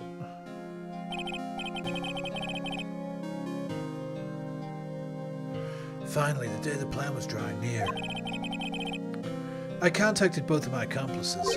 Accomplices? Iris of Hazakura Temple and Misty Fey. I especially needed the help of Iris. She was to take the fall in my backup plan in case we couldn't control Pearl Fey. But, how did you contact my mother? She'd been missing for almost 20 years. Officially, yes. What? What do you mean, officially? You've heard about it, haven't you? About the strong ties between the main family and the government. Now you mention it. Bikini did say something to that effect. She said that the Master of Karain had great authority. Even without her official position, Misty Faye still wielded great influence. The police have been keeping an eye on her movements all this time. That's how I was able to contact her. Again, because of my position as prosecutor. So my mother was cooperating with you? Don't ever forget, no matter how far away from you she was, she never stopped thinking about you. She was always... That's why. I knew she would do anything to protect you. If you want to know how strong a resolve to protect you was, look at her staff. Her staff? The one with the sword in it? The day the plan was to be carried out arrived soon enough. We met for the first time at Hazakura Temple. That's when your mother showed me her special staff. I realized it then, just how far she was willing to go.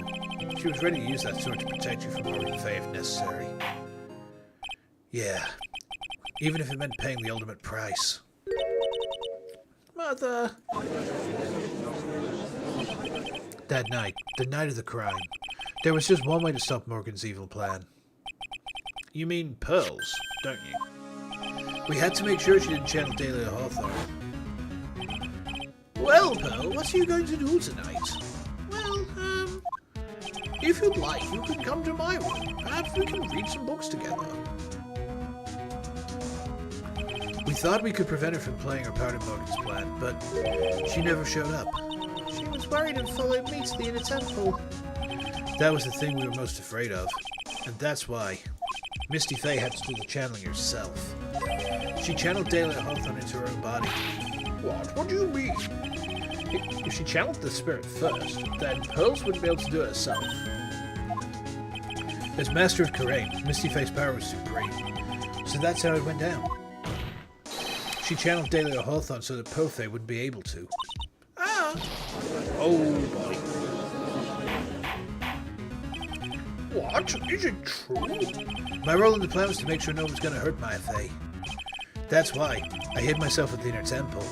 Nice plan and all. It's pretty good. Just in case you need to be safe from Dahlia Hawthorne. Goddo. Anyway, that's all I'm going to admit to. Tripe. Huh? There's no doubt about it.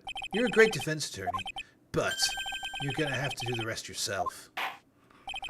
The background leading up to this incident has been laid bare. There's just one question remaining, Mr. Wright. Who killed the victim? There are only two possible suspects right now. Maya Faye, and I'm sad to say, you, Mr. Goddo.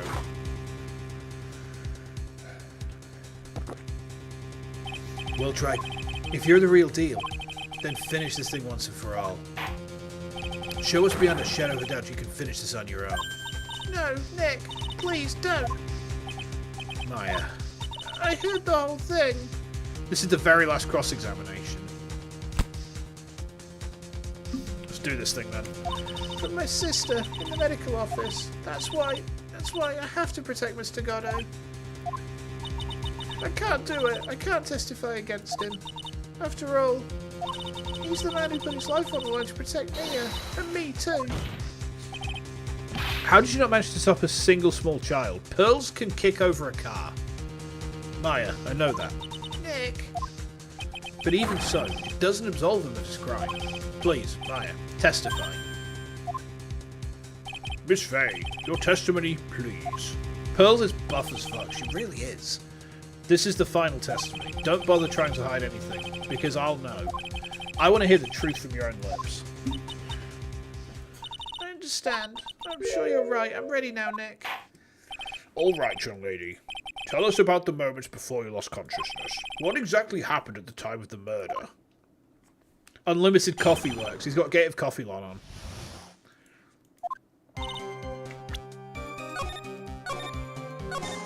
Okay.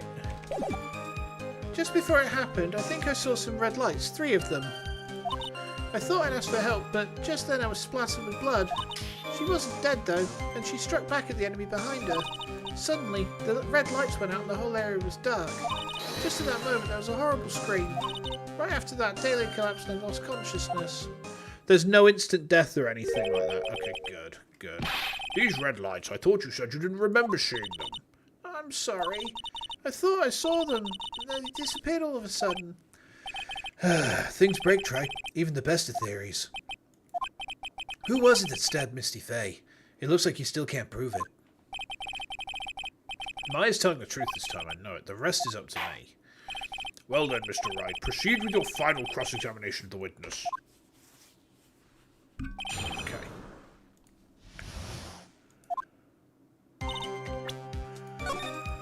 Okay.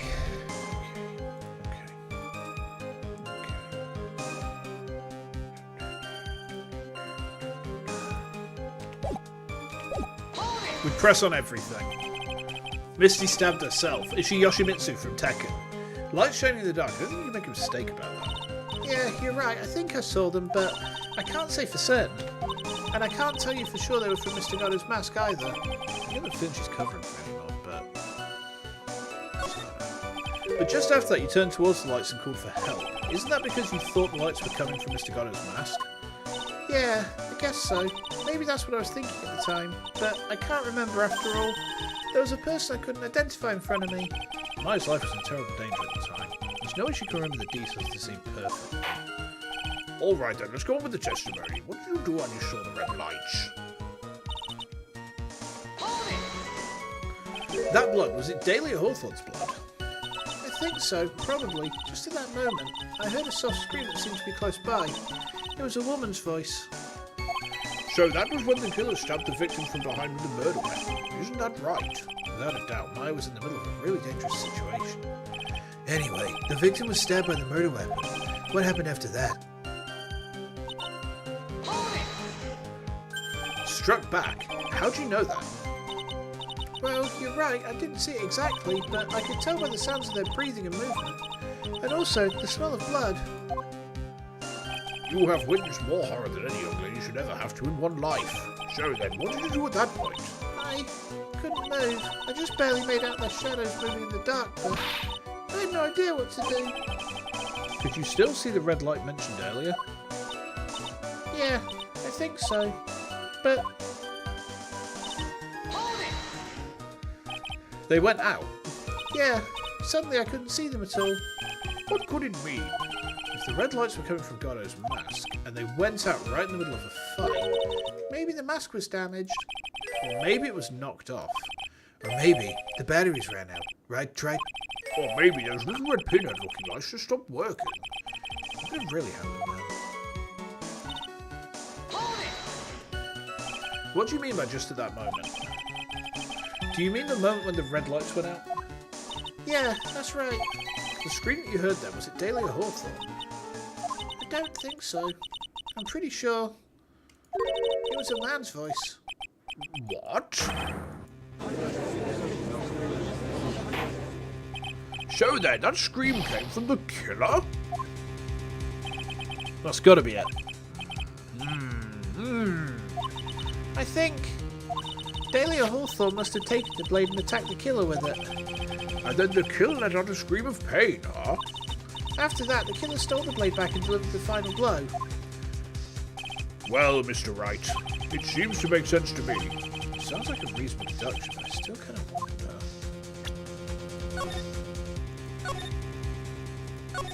There's a contradiction. I'm sorry to say this, but that interpretation would create an enormous contradiction. That makes sense. After all, my deductions are almost certainly never correct. Remember the testimony that she just gave. Before the killer let out a scream, Maya said she'd already been splattered by the victim's blood. In other words, the blade of the staff had already been plunged into the victim. Ah, is that right? She couldn't have struck back with a sword that was already stuck in her body. The weapon that caused the killer to let out a scream must have been something other than the staff. It's the dagger, isn't it? If you're so sure about that, then don't keep us waiting any longer, Trike. There's only one thing I can think of that could have been used as a weapon here. If Dahlia Hawthorne had already been stabbed in the back by the staff, what could she have used to strike back at the killer? This. Take that! The dagger. Naturally, the dagger the killer brought to the scene of the crime. Oh, that's right. I forgot about that. This dagger was found at the crime scene, stuck into a pine tree. Yeah, the detective found that this morning, brought it to me. Dahlia Hawthorne struck back at the killer with this, and she managed to wound him as well. Objection! Just because he let out a scream doesn't mean that he was wounded. For all we know, the blood in the dagger could have been from the victim. Have you forgotten that the blood has already been tested? Since we learned it wasn't the victim's blood, it must be the killer's blood. The killer must have a wound somewhere on his body. Is it behind the mask? Because if the lights went out on the mask has been knocked off. So you're saying the blood on the dagger belongs to the killer? Exactly. A DNA analysis of the blood would prove beyond a shadow of a doubt. Strip Gatto, and yes, Mr. Gatto, it would prove that it's your blood. Nice theory, Trike. Order in the court. Is this the end? Have I done it? Even he won't be able to change the results of a scientific test. Let me ask you something, Trike. Let's just say that it turned out I was the killer. There wasn't too much cocaine logic in the sequence. There wasn't, actually. Do you really think I'd be stupid enough to leave evidence like that? What? Just think for a second. This dagger was found this morning by a detective brought to me. There was already blood in it, correct? But even so, I was the one who brought this dagger into the courtroom. Yes, what does that prove? Well, if I really were the killer, I could have washed the blade off and then planted another person's blood on it. That's... In any case, there's one thing I can guarantee, Trike. That blood, it doesn't belong to me. Not a chance. What? In any event, it seems to be established the killer was wounded. All right then, witness. Continue your testimony. Wait a minute. What's the problem? I know I probably shouldn't say this, but there's a big contradiction in Nick's explanation. Maya? What? This dagger, you said that it wounded the killer. That's right. But, if Mr. Gatto had really been cut with the dagger, his clothes would be bloody over ripping them, right? Yeah, good point. Maya? Maybe just change his clothes? That'd solve the contradiction pretty easily. What are you talking about? It's not that simple at all. Remember back to the day of the murder? Everyone was on the inner temple side got trapped there. Ah, that's right. And once the bridge was fixed and the police headed for the inner temple, Mr. Gatto was already there waiting for them. He never had a chance to change his clothes. Ooh. Order in the court. What the... Well, maybe he brought a change of clothes with him. But no one could have predicted the lightning strike that shut down the bridge. Why would anyone have brought a change of clothes? Did the judge take smart pills during the last recess? Well then, maybe the killer took off his clothes before he committed the murder. That way he wouldn't get any blood on him. Objection! That's impossible, Trike. You know how cold it gets up there late at night. After a few minutes with no clothes on, you'd be frozen solid. Oh.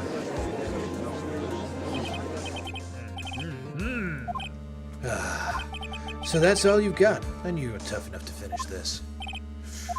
Right now, if Mia Fey were here, she would have closed the book on this case already. If Mia Fey were here. So come on, Trike, can you do it or not? How about it, Mr. Wright? You've accused Mr. God of being the killer. But can you prove it? Have you got even one piece of evidence? Think back to Von Karma. The evidence was on his body. The question isn't whether I can prove it or not. The fact is I have to prove it. That's the only choice I have. I was taught that it's one of the rules of being a lawyer.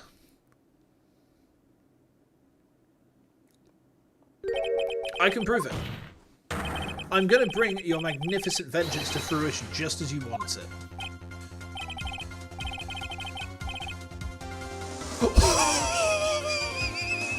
That music! Holy shit! Ah, that's good. I fight it till the bitter end, Trike.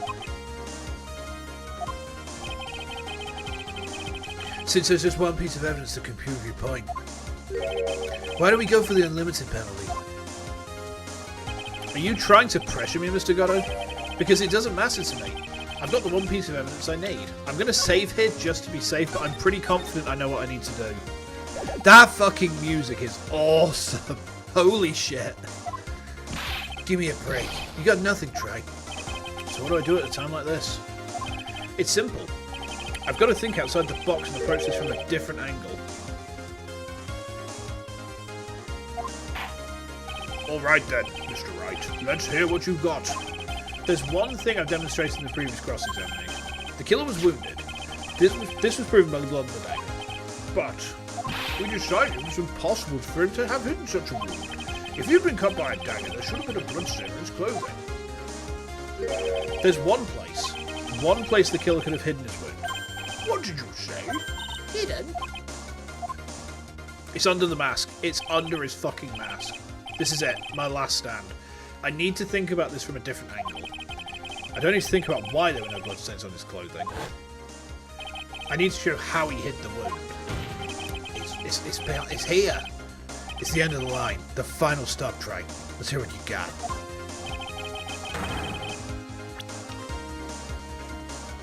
Where's this location where you say the killer hid his wound? This is a bit unintuitive.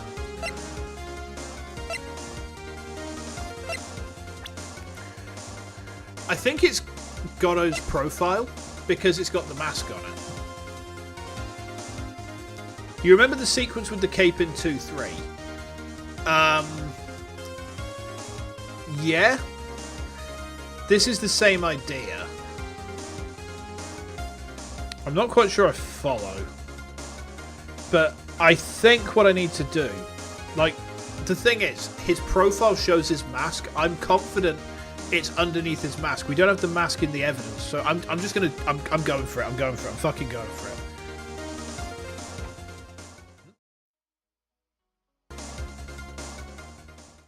What happened there?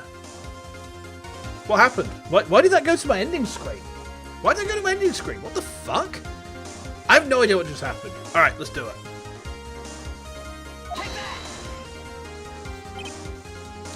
I don't know what you're talking about. And frankly, I don't need to know. What I do know is that you'll never be half the lawyer she was. Isn't that right, Trite? Don't clip that heart, alright? What was that just now? Mia? It can't be. You're living on through him? Even as we speak, you're still hiding the wound.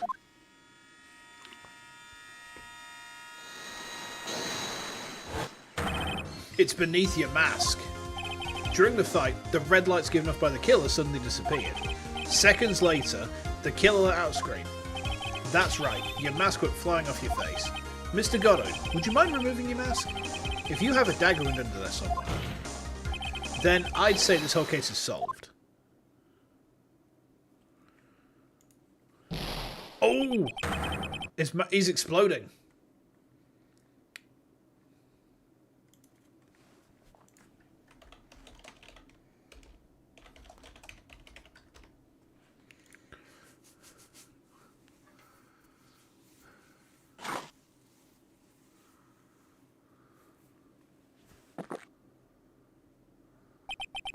Just now.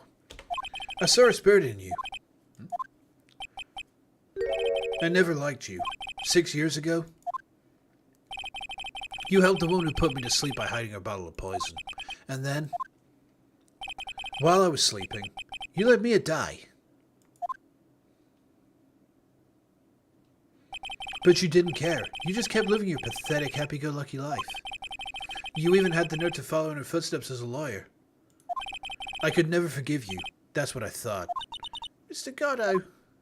But I was wrong about you. I knew it from the very beginning. The truth is, the only person I could never find it in my heart to forgive was myself. Oh, that hurts. You yourself? I was the one that failed to protect Mia. Me and no one else. I tried to avert my eyes from the truth, to escape from the harshness of reality. I just couldn't face Mia's death head on, so I ran. I hid behind a mask. I threw away my true name. I couldn't even deal with being a defense attorney anymore, so I quit. You saved Maya. Yeah, that was my plan. Up until just now, anyway. What do you mean? Are you listening, Maya? If I had really wanted to save you, then there's one person I should have gone and talked to right away. Who would that be? Are you talking about Nick? But I didn't do it. I tried to get the help of Iris and your mother, but I closed my eyes to the most important man involved. Do you know why? The real reason? No. Why? I suppose I wasn't really interested in saving you at all. Huh? I think I was just trying to salvage what's left of my own broken soul. I was trying to make up for the fact I couldn't save Mia, nothing more. That's why I let you walk right into a situation I knew was dangerous. Forgive me. You're wrong. You put your life on the line to save Maya. Was it really for Maya's sake? Even I'm not really sure. What do you mean by that? That night, in the darkness of the garden, when I saw her silhouette, a part of me must have known the truth. The truth that it wasn't really Dahlia Hawthorne standing there in front of me. It could have been Misty Faye, or even that little girl. But I still picked up the blade. It was like I was dreaming. Damn. I'm not sure exactly what was going on in my mind at that point. Was I really motivated by the Pruden's arts to protect Maya Faye? Or was it something else?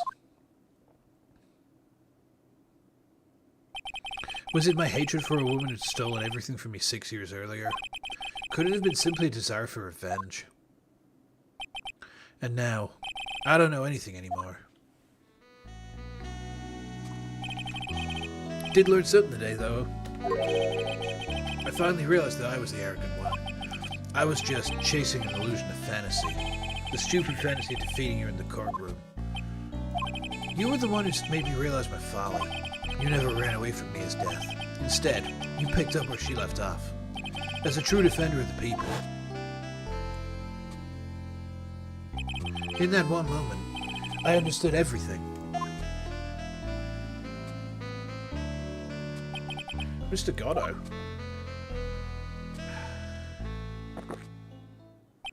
I think you already know this, but if you don't, my name is Diego Armando. Mr. Armando, I believe in you. I know you were trying to save me.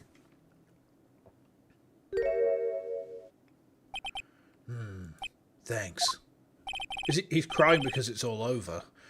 Your wound, it's bleeding. Did you forget already? In my world, the color red doesn't exist. These must be my tears. Tears? Ever since I woke up from my coma. I think I've been waiting for this very moment. Mr. Armando. You do well to remember this, Maya. The only time a lawyer can cry is when it's all over.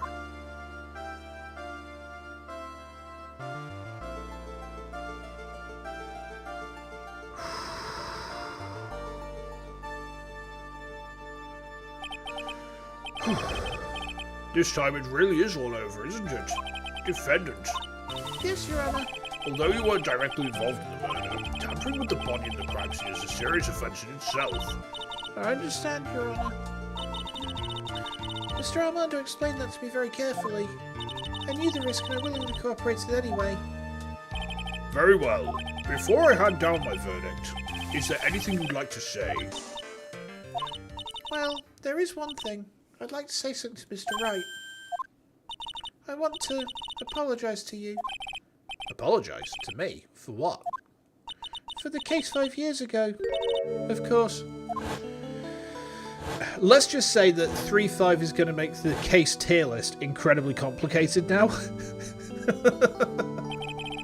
I just remembered. Weren't you poisoned by your own lover? Not exactly, but yes, something like that. Even now, 5 years later, I can hardly believe it. She was going to do it. She was planning to kill me. There's just one thing.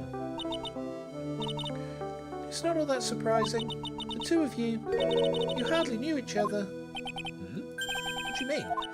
You and my sister. You only met twice. What? We only met twice. The first time you met was on that fateful day. The day she poisoned Mr. Armando in the cafeteria at this very courthouse. The next time you met her was 8 months later. It didn't have the final boss villain the Von Karma trial or the police chief one. That's true, actually. That's true. You met her again on the date she saw your cold medicine. And Doug Swaller was killed. No way. Can't be true. During our whole relationship, we were... For those 8 months, the woman that you thought was Dahlia Hawthorne wasn't actually my sister. Wasn't Dahlia. I hope one day you can forgive me, Feeny. You mean... That's right. I lied to you for 8 months. Oh dear. But why? Why would you do such a thing? Ever since she gave you the bottle that day, my sister was trying to get it back as soon as she possibly could. Because of the police investigation and their surveillance, she couldn't move about freely. So that's why you... My sister, from the beginning, she was prepared for the worst. Prepared for the worst? She thought you might somehow discover the truth. That's why she was always ready to deal with you at a moment's notice. I mean, she was ready to kill me, don't you? She already had so much to answer for, I didn't want any more sins on her soul. I begged her not to do it, and she agreed to give me a chance. And that's why you came to me? You came to get the bottle pendant back from me in her place. But I couldn't get you to give it back. I failed at something even as simple as that. 8 months passed and I still couldn't get it back from you. Finally, my sister couldn't wait any longer. She didn't consult me about her plans for you that day. It was the first time it ever happened. It was a bit strange, wasn't it? Up until that day, you two were partners in crime and she would confer with you. I think she must have noticed. Notice what? My feelings for you. If I had found out she was planning to kill you, I would have done whatever was necessary to stop her, even if it meant her life. Or mine. Iris? After spending those 8 months by your side, my feelings towards you, they changed. I have something to say to you too. Give me just one sec, chat. Yes? You really are the person I always thought you were. Even after Dahlia Hawthorne was found guilty. Oops, excuse me. There we go. Just asking my wife to put the heating off, that's all. Okay. I still believed in you. Oh, she'd cry. Thank you.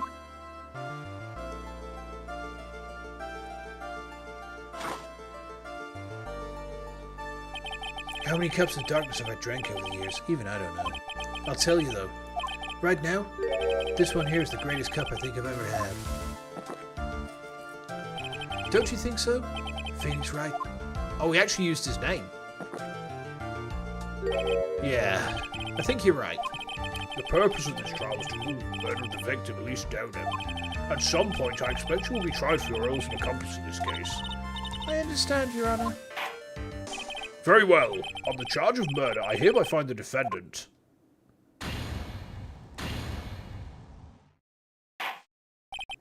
Court is now adjourned. Damn. Okay. So I guess it's all over. The way everything ended, was justice really served? The man who risked his life to save Mara is being sent to prison by my own hand. Of course justice was served. Mia? I'm proud of you, Phoenix. Your defence was truly brilliant. But I couldn't save Mr. Armando. The man who cared so deeply for you. You're wrong, Phoenix. You did save Diego. You saved him in the only way possible. You mean, with that verdict? I think one day you'll understand too. Phoenix, I want you to remember one thing. You were as good out there today as any defence attorney could ever hope to be. There's nothing more you can learn from me. Mia? You've accomplished something I wasn't able to. I owe you a great deal. Thank you. Mia? I'm sure we'll meet again. Someday, Phoenix. I've handled lots of cases and seen a lot of things. And along this journey I found myself asking just one question. What does it really mean to defend someone? I suppose today's case produced one possible answer. Where's Maya? Nick, Maya? I guess it's just like my sis said. Mia, what'd she say? That night when I channeled Mia to get her advice on what to do, this is what she wrote back in my notebook. Don't worry, Phoenix will save everyone in the end. But... Oh, the music.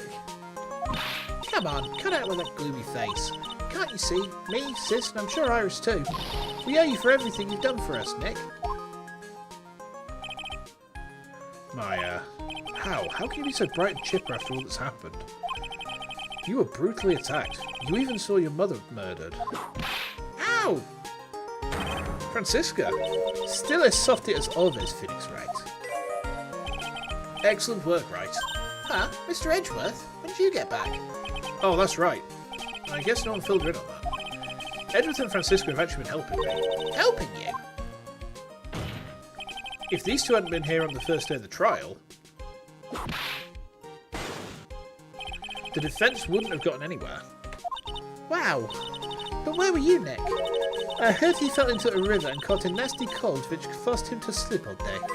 Yes, he laid in bed shivering from his feet with Iris's hood pulled over his head. Oh, ouch. Talk about embarrassing, Nick. You definitely need more training. Anyway, thank you, Mr. Edgeworth. And you too, Francisca.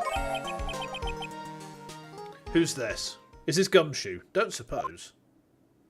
No, it's Larry. There's room for me in this group, Bug, is there? Oh, Larry. What's with the longer than usual face? I realised something when I was reborn. I realised that Larry was never any use to anyone. Not even once. That's not true, right, Nick? What? You're asking me? Well, Nick, is it true? I've got a place in this world, right? Oh, yeah, of course. I knew it. Everyone would be better off if I were gone for good. No. Oh, yeah. Those portraits you painted, they were really good. Isn't that right, Edgeworth? What? Me? Why are you making that face, Reggie? Oh, well, yes, indeed. I certainly can't say they lack resemblance. Do you really mean it? What about you, Francie? Did I draw you well, too? Ah! My beauty can't possibly be captured by a mere crayon. Nevertheless, I recognise the effort you put in, and so that is worth something. So you'll do it like you promised? You're going to model for my next picture book, Francie's Whippity Whip Trick. Ah! Don't get carried away. Beautiful. Well, how about that? I guess painting portraits is the only thing I'm good at. The painting of Pearl was pretty darn good too, if you ask me. Eh? Now that you mention it, I haven't seen her around. Pearls? Where could she have gone? Normally she would have made a beeline for Maya. Oh, I'll go look for her. Be right back. Hey, Pearly. Right. You seem to be uncharacteristically puzzled. I suspect you're wondering how Maya can be so cheerful despite all that's happened. Yes. To be honest, I can't understand it either. Francisca? That's right, she lost her father fairly recently as well. I think I understand how she feels. Maya's a much wiser person than she appears, and I think she realises something. Now is exactly the time she needs to be as strong as she can. What do you mean by now is exactly the time? Maya wasn't the only one that was badly wounded by this incident. In fact, there was someone that was hurt far more deeply than she. I believe it's for that person that Maya's trying her best not to cry. Someone who was hurt more deeply than Maya. Edgeworth, I think I'm starting to understand too. Ow! Then tell me, Phoenix Wright, who is Maya Fey being strong for? Is it Pearl? Is it Pearl? I'm sure it's Pearl. It's got to be Pearl, hasn't it? Because that's who she's looking for. Take that! What does death even mean to a Fae? Hard to say, really. Pearl Fae. Poor kid. After all, the reason she worked so hard to follow the instructions was because she loved and believed in her mother, Morgan. It's for the good of the Fae clan. I'm sure she believed in every last word. She thought she was doing it for Maya. That's why she was so happy. It shows how truly devoted she is to Maya. But it's a cruel irony that it was her exuberance that led to this tragedy. Maya Fey's mother was killed and Maya herself was put into the deepest peril imaginable. And that's exactly why Maya's put on a brave face. She's doing it for Pearl's sake. until she can see a smile again. Oh, yeah, so this is where you all were. Ah, looks like we've got quite the bunch. Oh! What's that for, sir? Sorry about that, Scruffy. My Vip just seems to have a mind of its own. What's up, Detective Gumshoe? Oh, you know, this and that. Anyway, congrats on your win. Let's go out tonight, pal. Dinner's on me. My salary's just sort of kind of gone down by a teeny weeny bit, but it's alright. I made reservations at a first-class French restaurant tonight. Ah! Pretty good work, Scruffy. That Vip was your reward. Detective Gumshoe, you said a first-class French restaurant. You don't mean Tribulations. Where else? I knew it. We're doomed. Come on, let's go, everyone. Can't keep Maggie waiting, pal. Hey, you crybaby, you're invited too. Oh, forget about me. Pearl and I'll be at the loser's shack eating potatoes. You know, Maya's taking an awfully long time to get back. She's still out looking for pearls. Oh, Maya, what's wrong? Nick, what do I do? Pearly, I can't find her anywhere. I bet she just went back home. That's all. I thought so too, so I called the village, but no one has heard from her. This has never happened before. As I figured, she's been badly hurt by this incident. She feels responsible for the tragedy that's befallen you, Maya. But none of this was her fault. What should I do? Detective Gumshoe? Yeah, what is it, pal? Could you guys go on ahead? But what about you? Maya and I will, we'll join you guys once we find pearls. Nick! Don't worry about us, Detective Gumshoe. We may be a little late, but we'll definitely be there. We have a lot of celebrating to do tonight. I wouldn't miss it for the world. Ah, but you're the, Very well, Phoenix, right? We'll go on ahead. Don't keep us waiting, right? We won't. But where should we look? Where could Pearly have gone? Let's go, Maya. There's only one place I can think of that Pearls might have gone to. She's gone to the office, hasn't she? Oh? Hazakura Temple. For pearls, I bet this is a very important place. After all, it's where this whole incident started. What's this? You're back again so soon? Sister Bikini. I thought we'd be eating mashed potatoes alone tonight. So she's here. Pearly is here. She's in the training hall. Why don't you hurry along and go see her? Okay.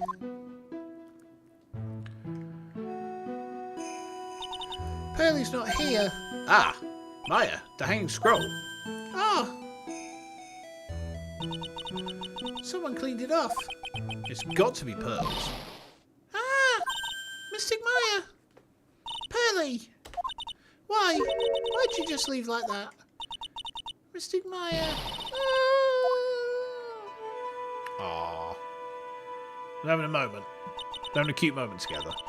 I swore I would never trouble the two of you ever again. Because it's my fault, Mystic Maya's mother.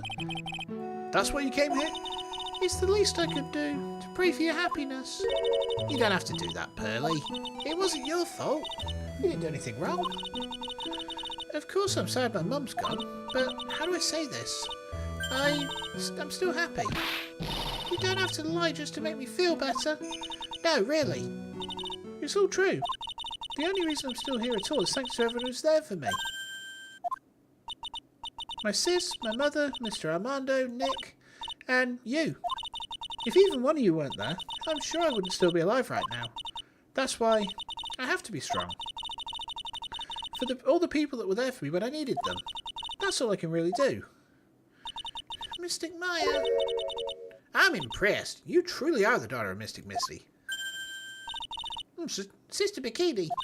Your mother, Mystic Misty, was a strong woman indeed. I want to tell you what she said to me that night. After dishonoring the good name of Karain, I don't have the right to face my daughter, but still, Maya is always in my thoughts. It's true. She'll always be with me until the day I die. Your spirit was with her. That's why your mum was so strong. Even at the end, I'm sure she had no regrets. She'll always be with me until the day I die, huh? There's a rule or something all masters are to follow, isn't there? To never take the charm off until the day you die. That's the master's talisman. The thing that Misty kept by her heart would never take off. It wasn't the container that was important. Rather, it was the contents.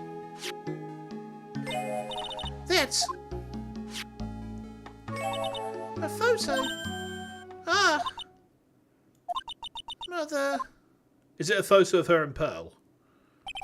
It's only natural for living creatures to fight to protect their own lives. But what makes us human is that we fight for others. But who do you fight for? How hard must you fight? That's the true measure of what human life is worth. Technically that was true? We defense attorneys are warriors who are constantly challenged by that question. Oh no, it's Mia and Maya. Okay. She broke it as well. Even when the battle's over and the bonds that connect us are severed, we always return, time and time again.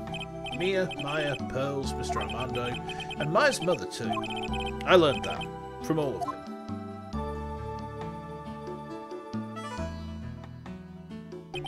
Well, should we get going? Everyone's waiting.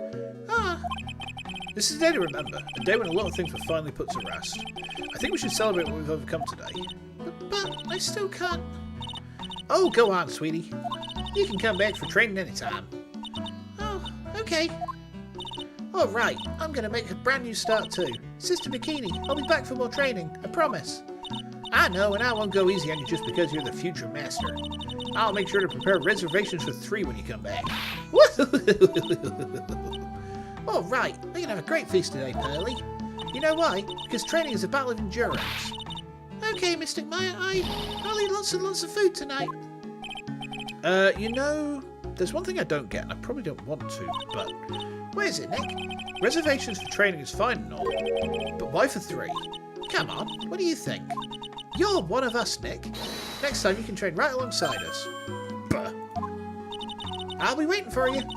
Sister Bikini will take special care of you. What? It'll be great, Nick. We're going to do the special course naturally. Uh-oh. That's a great idea. After all, Mr. Nick, you'd do anything for Mystic Maya, wouldn't you? Even walk on hot coals, right? We'll have a nice big meal before we come next time. Right, Nick? You know, I was wondering if I can say just one little thing. Sure, of course you can.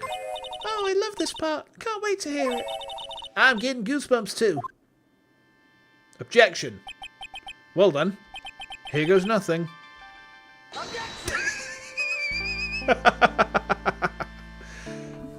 Oh, the credits. We made it, chat. We made it.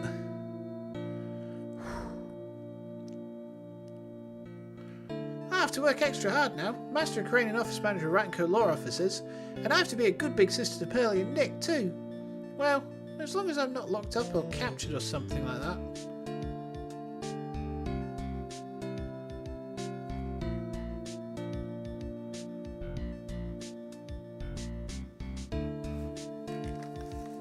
So it's true. Mr. Nick really is Mystic Maya's knight in shining armour. He went through the special course all the way to the end. Actually, I heard there's a legendary extra special ultra course here too. I think I'll surprise the two of them by making them a secret reservation. Uh-oh.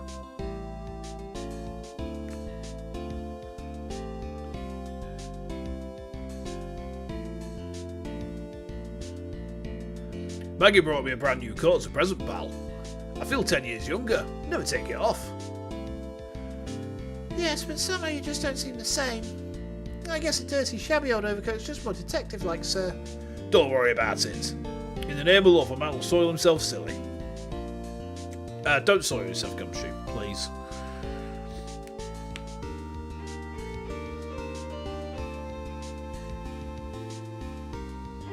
Mr. Wright, I'm once again in your debt. Thanks to you, the Treasures of Karain exhibit was a great success.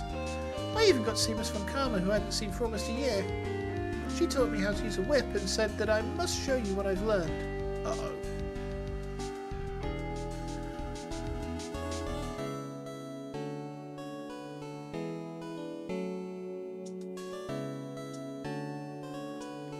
Does he young ass started a company called Most Consulting? We're dedicated to stopping the evil plans of all the criminals in the city. Our motto is, cut it out, please. Pretty cute. Oh, that's the wrong voice. Well, we also sell plans to criminals as a kind of side business. I wonder if that's okay. Sometimes I think maybe it was criminals. I fucking hate that guy.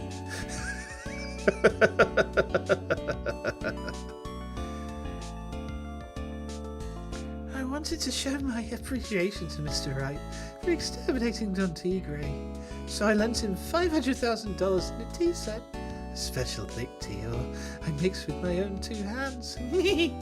I bet he's drinking it now. Win through compromise.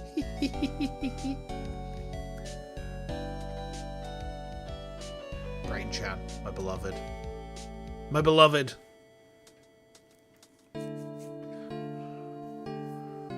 I'm just holding it away. A wrinkly, grumpy clown nose wasted waste of flesh.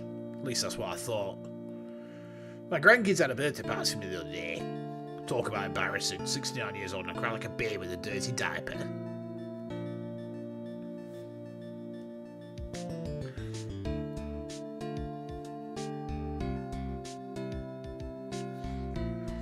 As usual, we have an abundance of work to do. We've hired a new programmer to replace Glenn Elg. I do hope everyone will get along. His name is Adam Madder. As soon as I heard his name, I knew our brain circuits would align perfectly.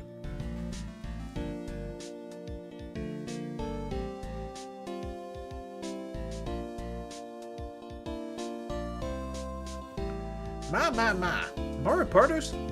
Since the murder, we've made so much money I hardly know what to do. I don't think the magazines like us can't provide such a nice visual, especially in spring. I can hardly wait for ours to come back.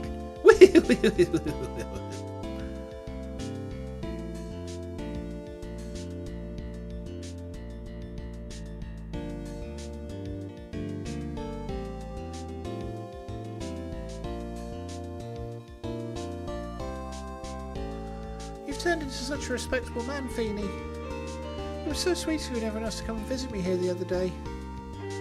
Of course I was happy that you constantly had your eyes on me, but I felt kind of bad when the little one slapped you so hard you got a nosebleed.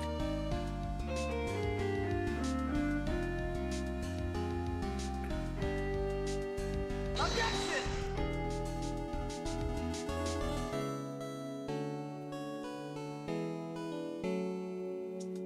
Objection! Oh, interesting. We're actually getting the voice actors.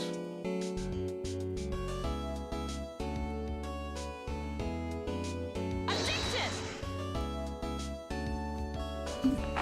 Oops. Oh god, what happened there? That's not good.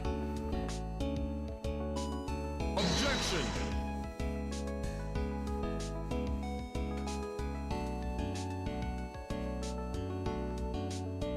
Objection!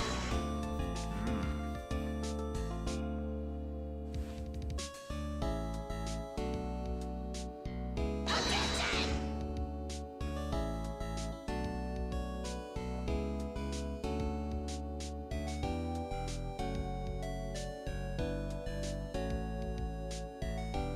Was that old bag? What's this? I'm back from a long and tiring vacation. No one's here to greet me. Oh, guess what I always got. My little whippersnapper buddy quit. Now I've got no one. And what kind of a lonely, crazy room is this supposed to be anyway? What with all the flashing lights and switches, I feel like some sort of space alien. And now what am I going to do with all these macadamia nuts I brought back for everyone? Like from a little dredging pill. I know exactly what it's in this time. I really can't accept this, I'm afraid. Some just depends on this fragile. Oh, when will I have fun? Gentlemen, treat me like a fine lady. Exhausting. It's not going to go through every fucking side character, is it? So I've been going for just over 4 hours now and I'm dying out my ass. I finally found something I love to do. Francis' Wibbly Whip Trip is going to turn the art world on its head. I should have realised it sooner. Self-centred, lazy, antisocial. I'm an artist. A really good portrait artist. I'm not a loser after all.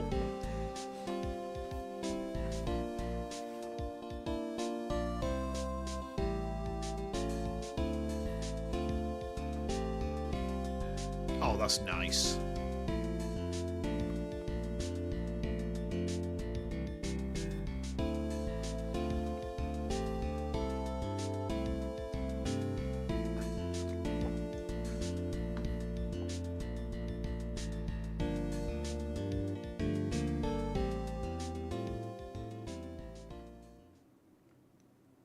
And there we go.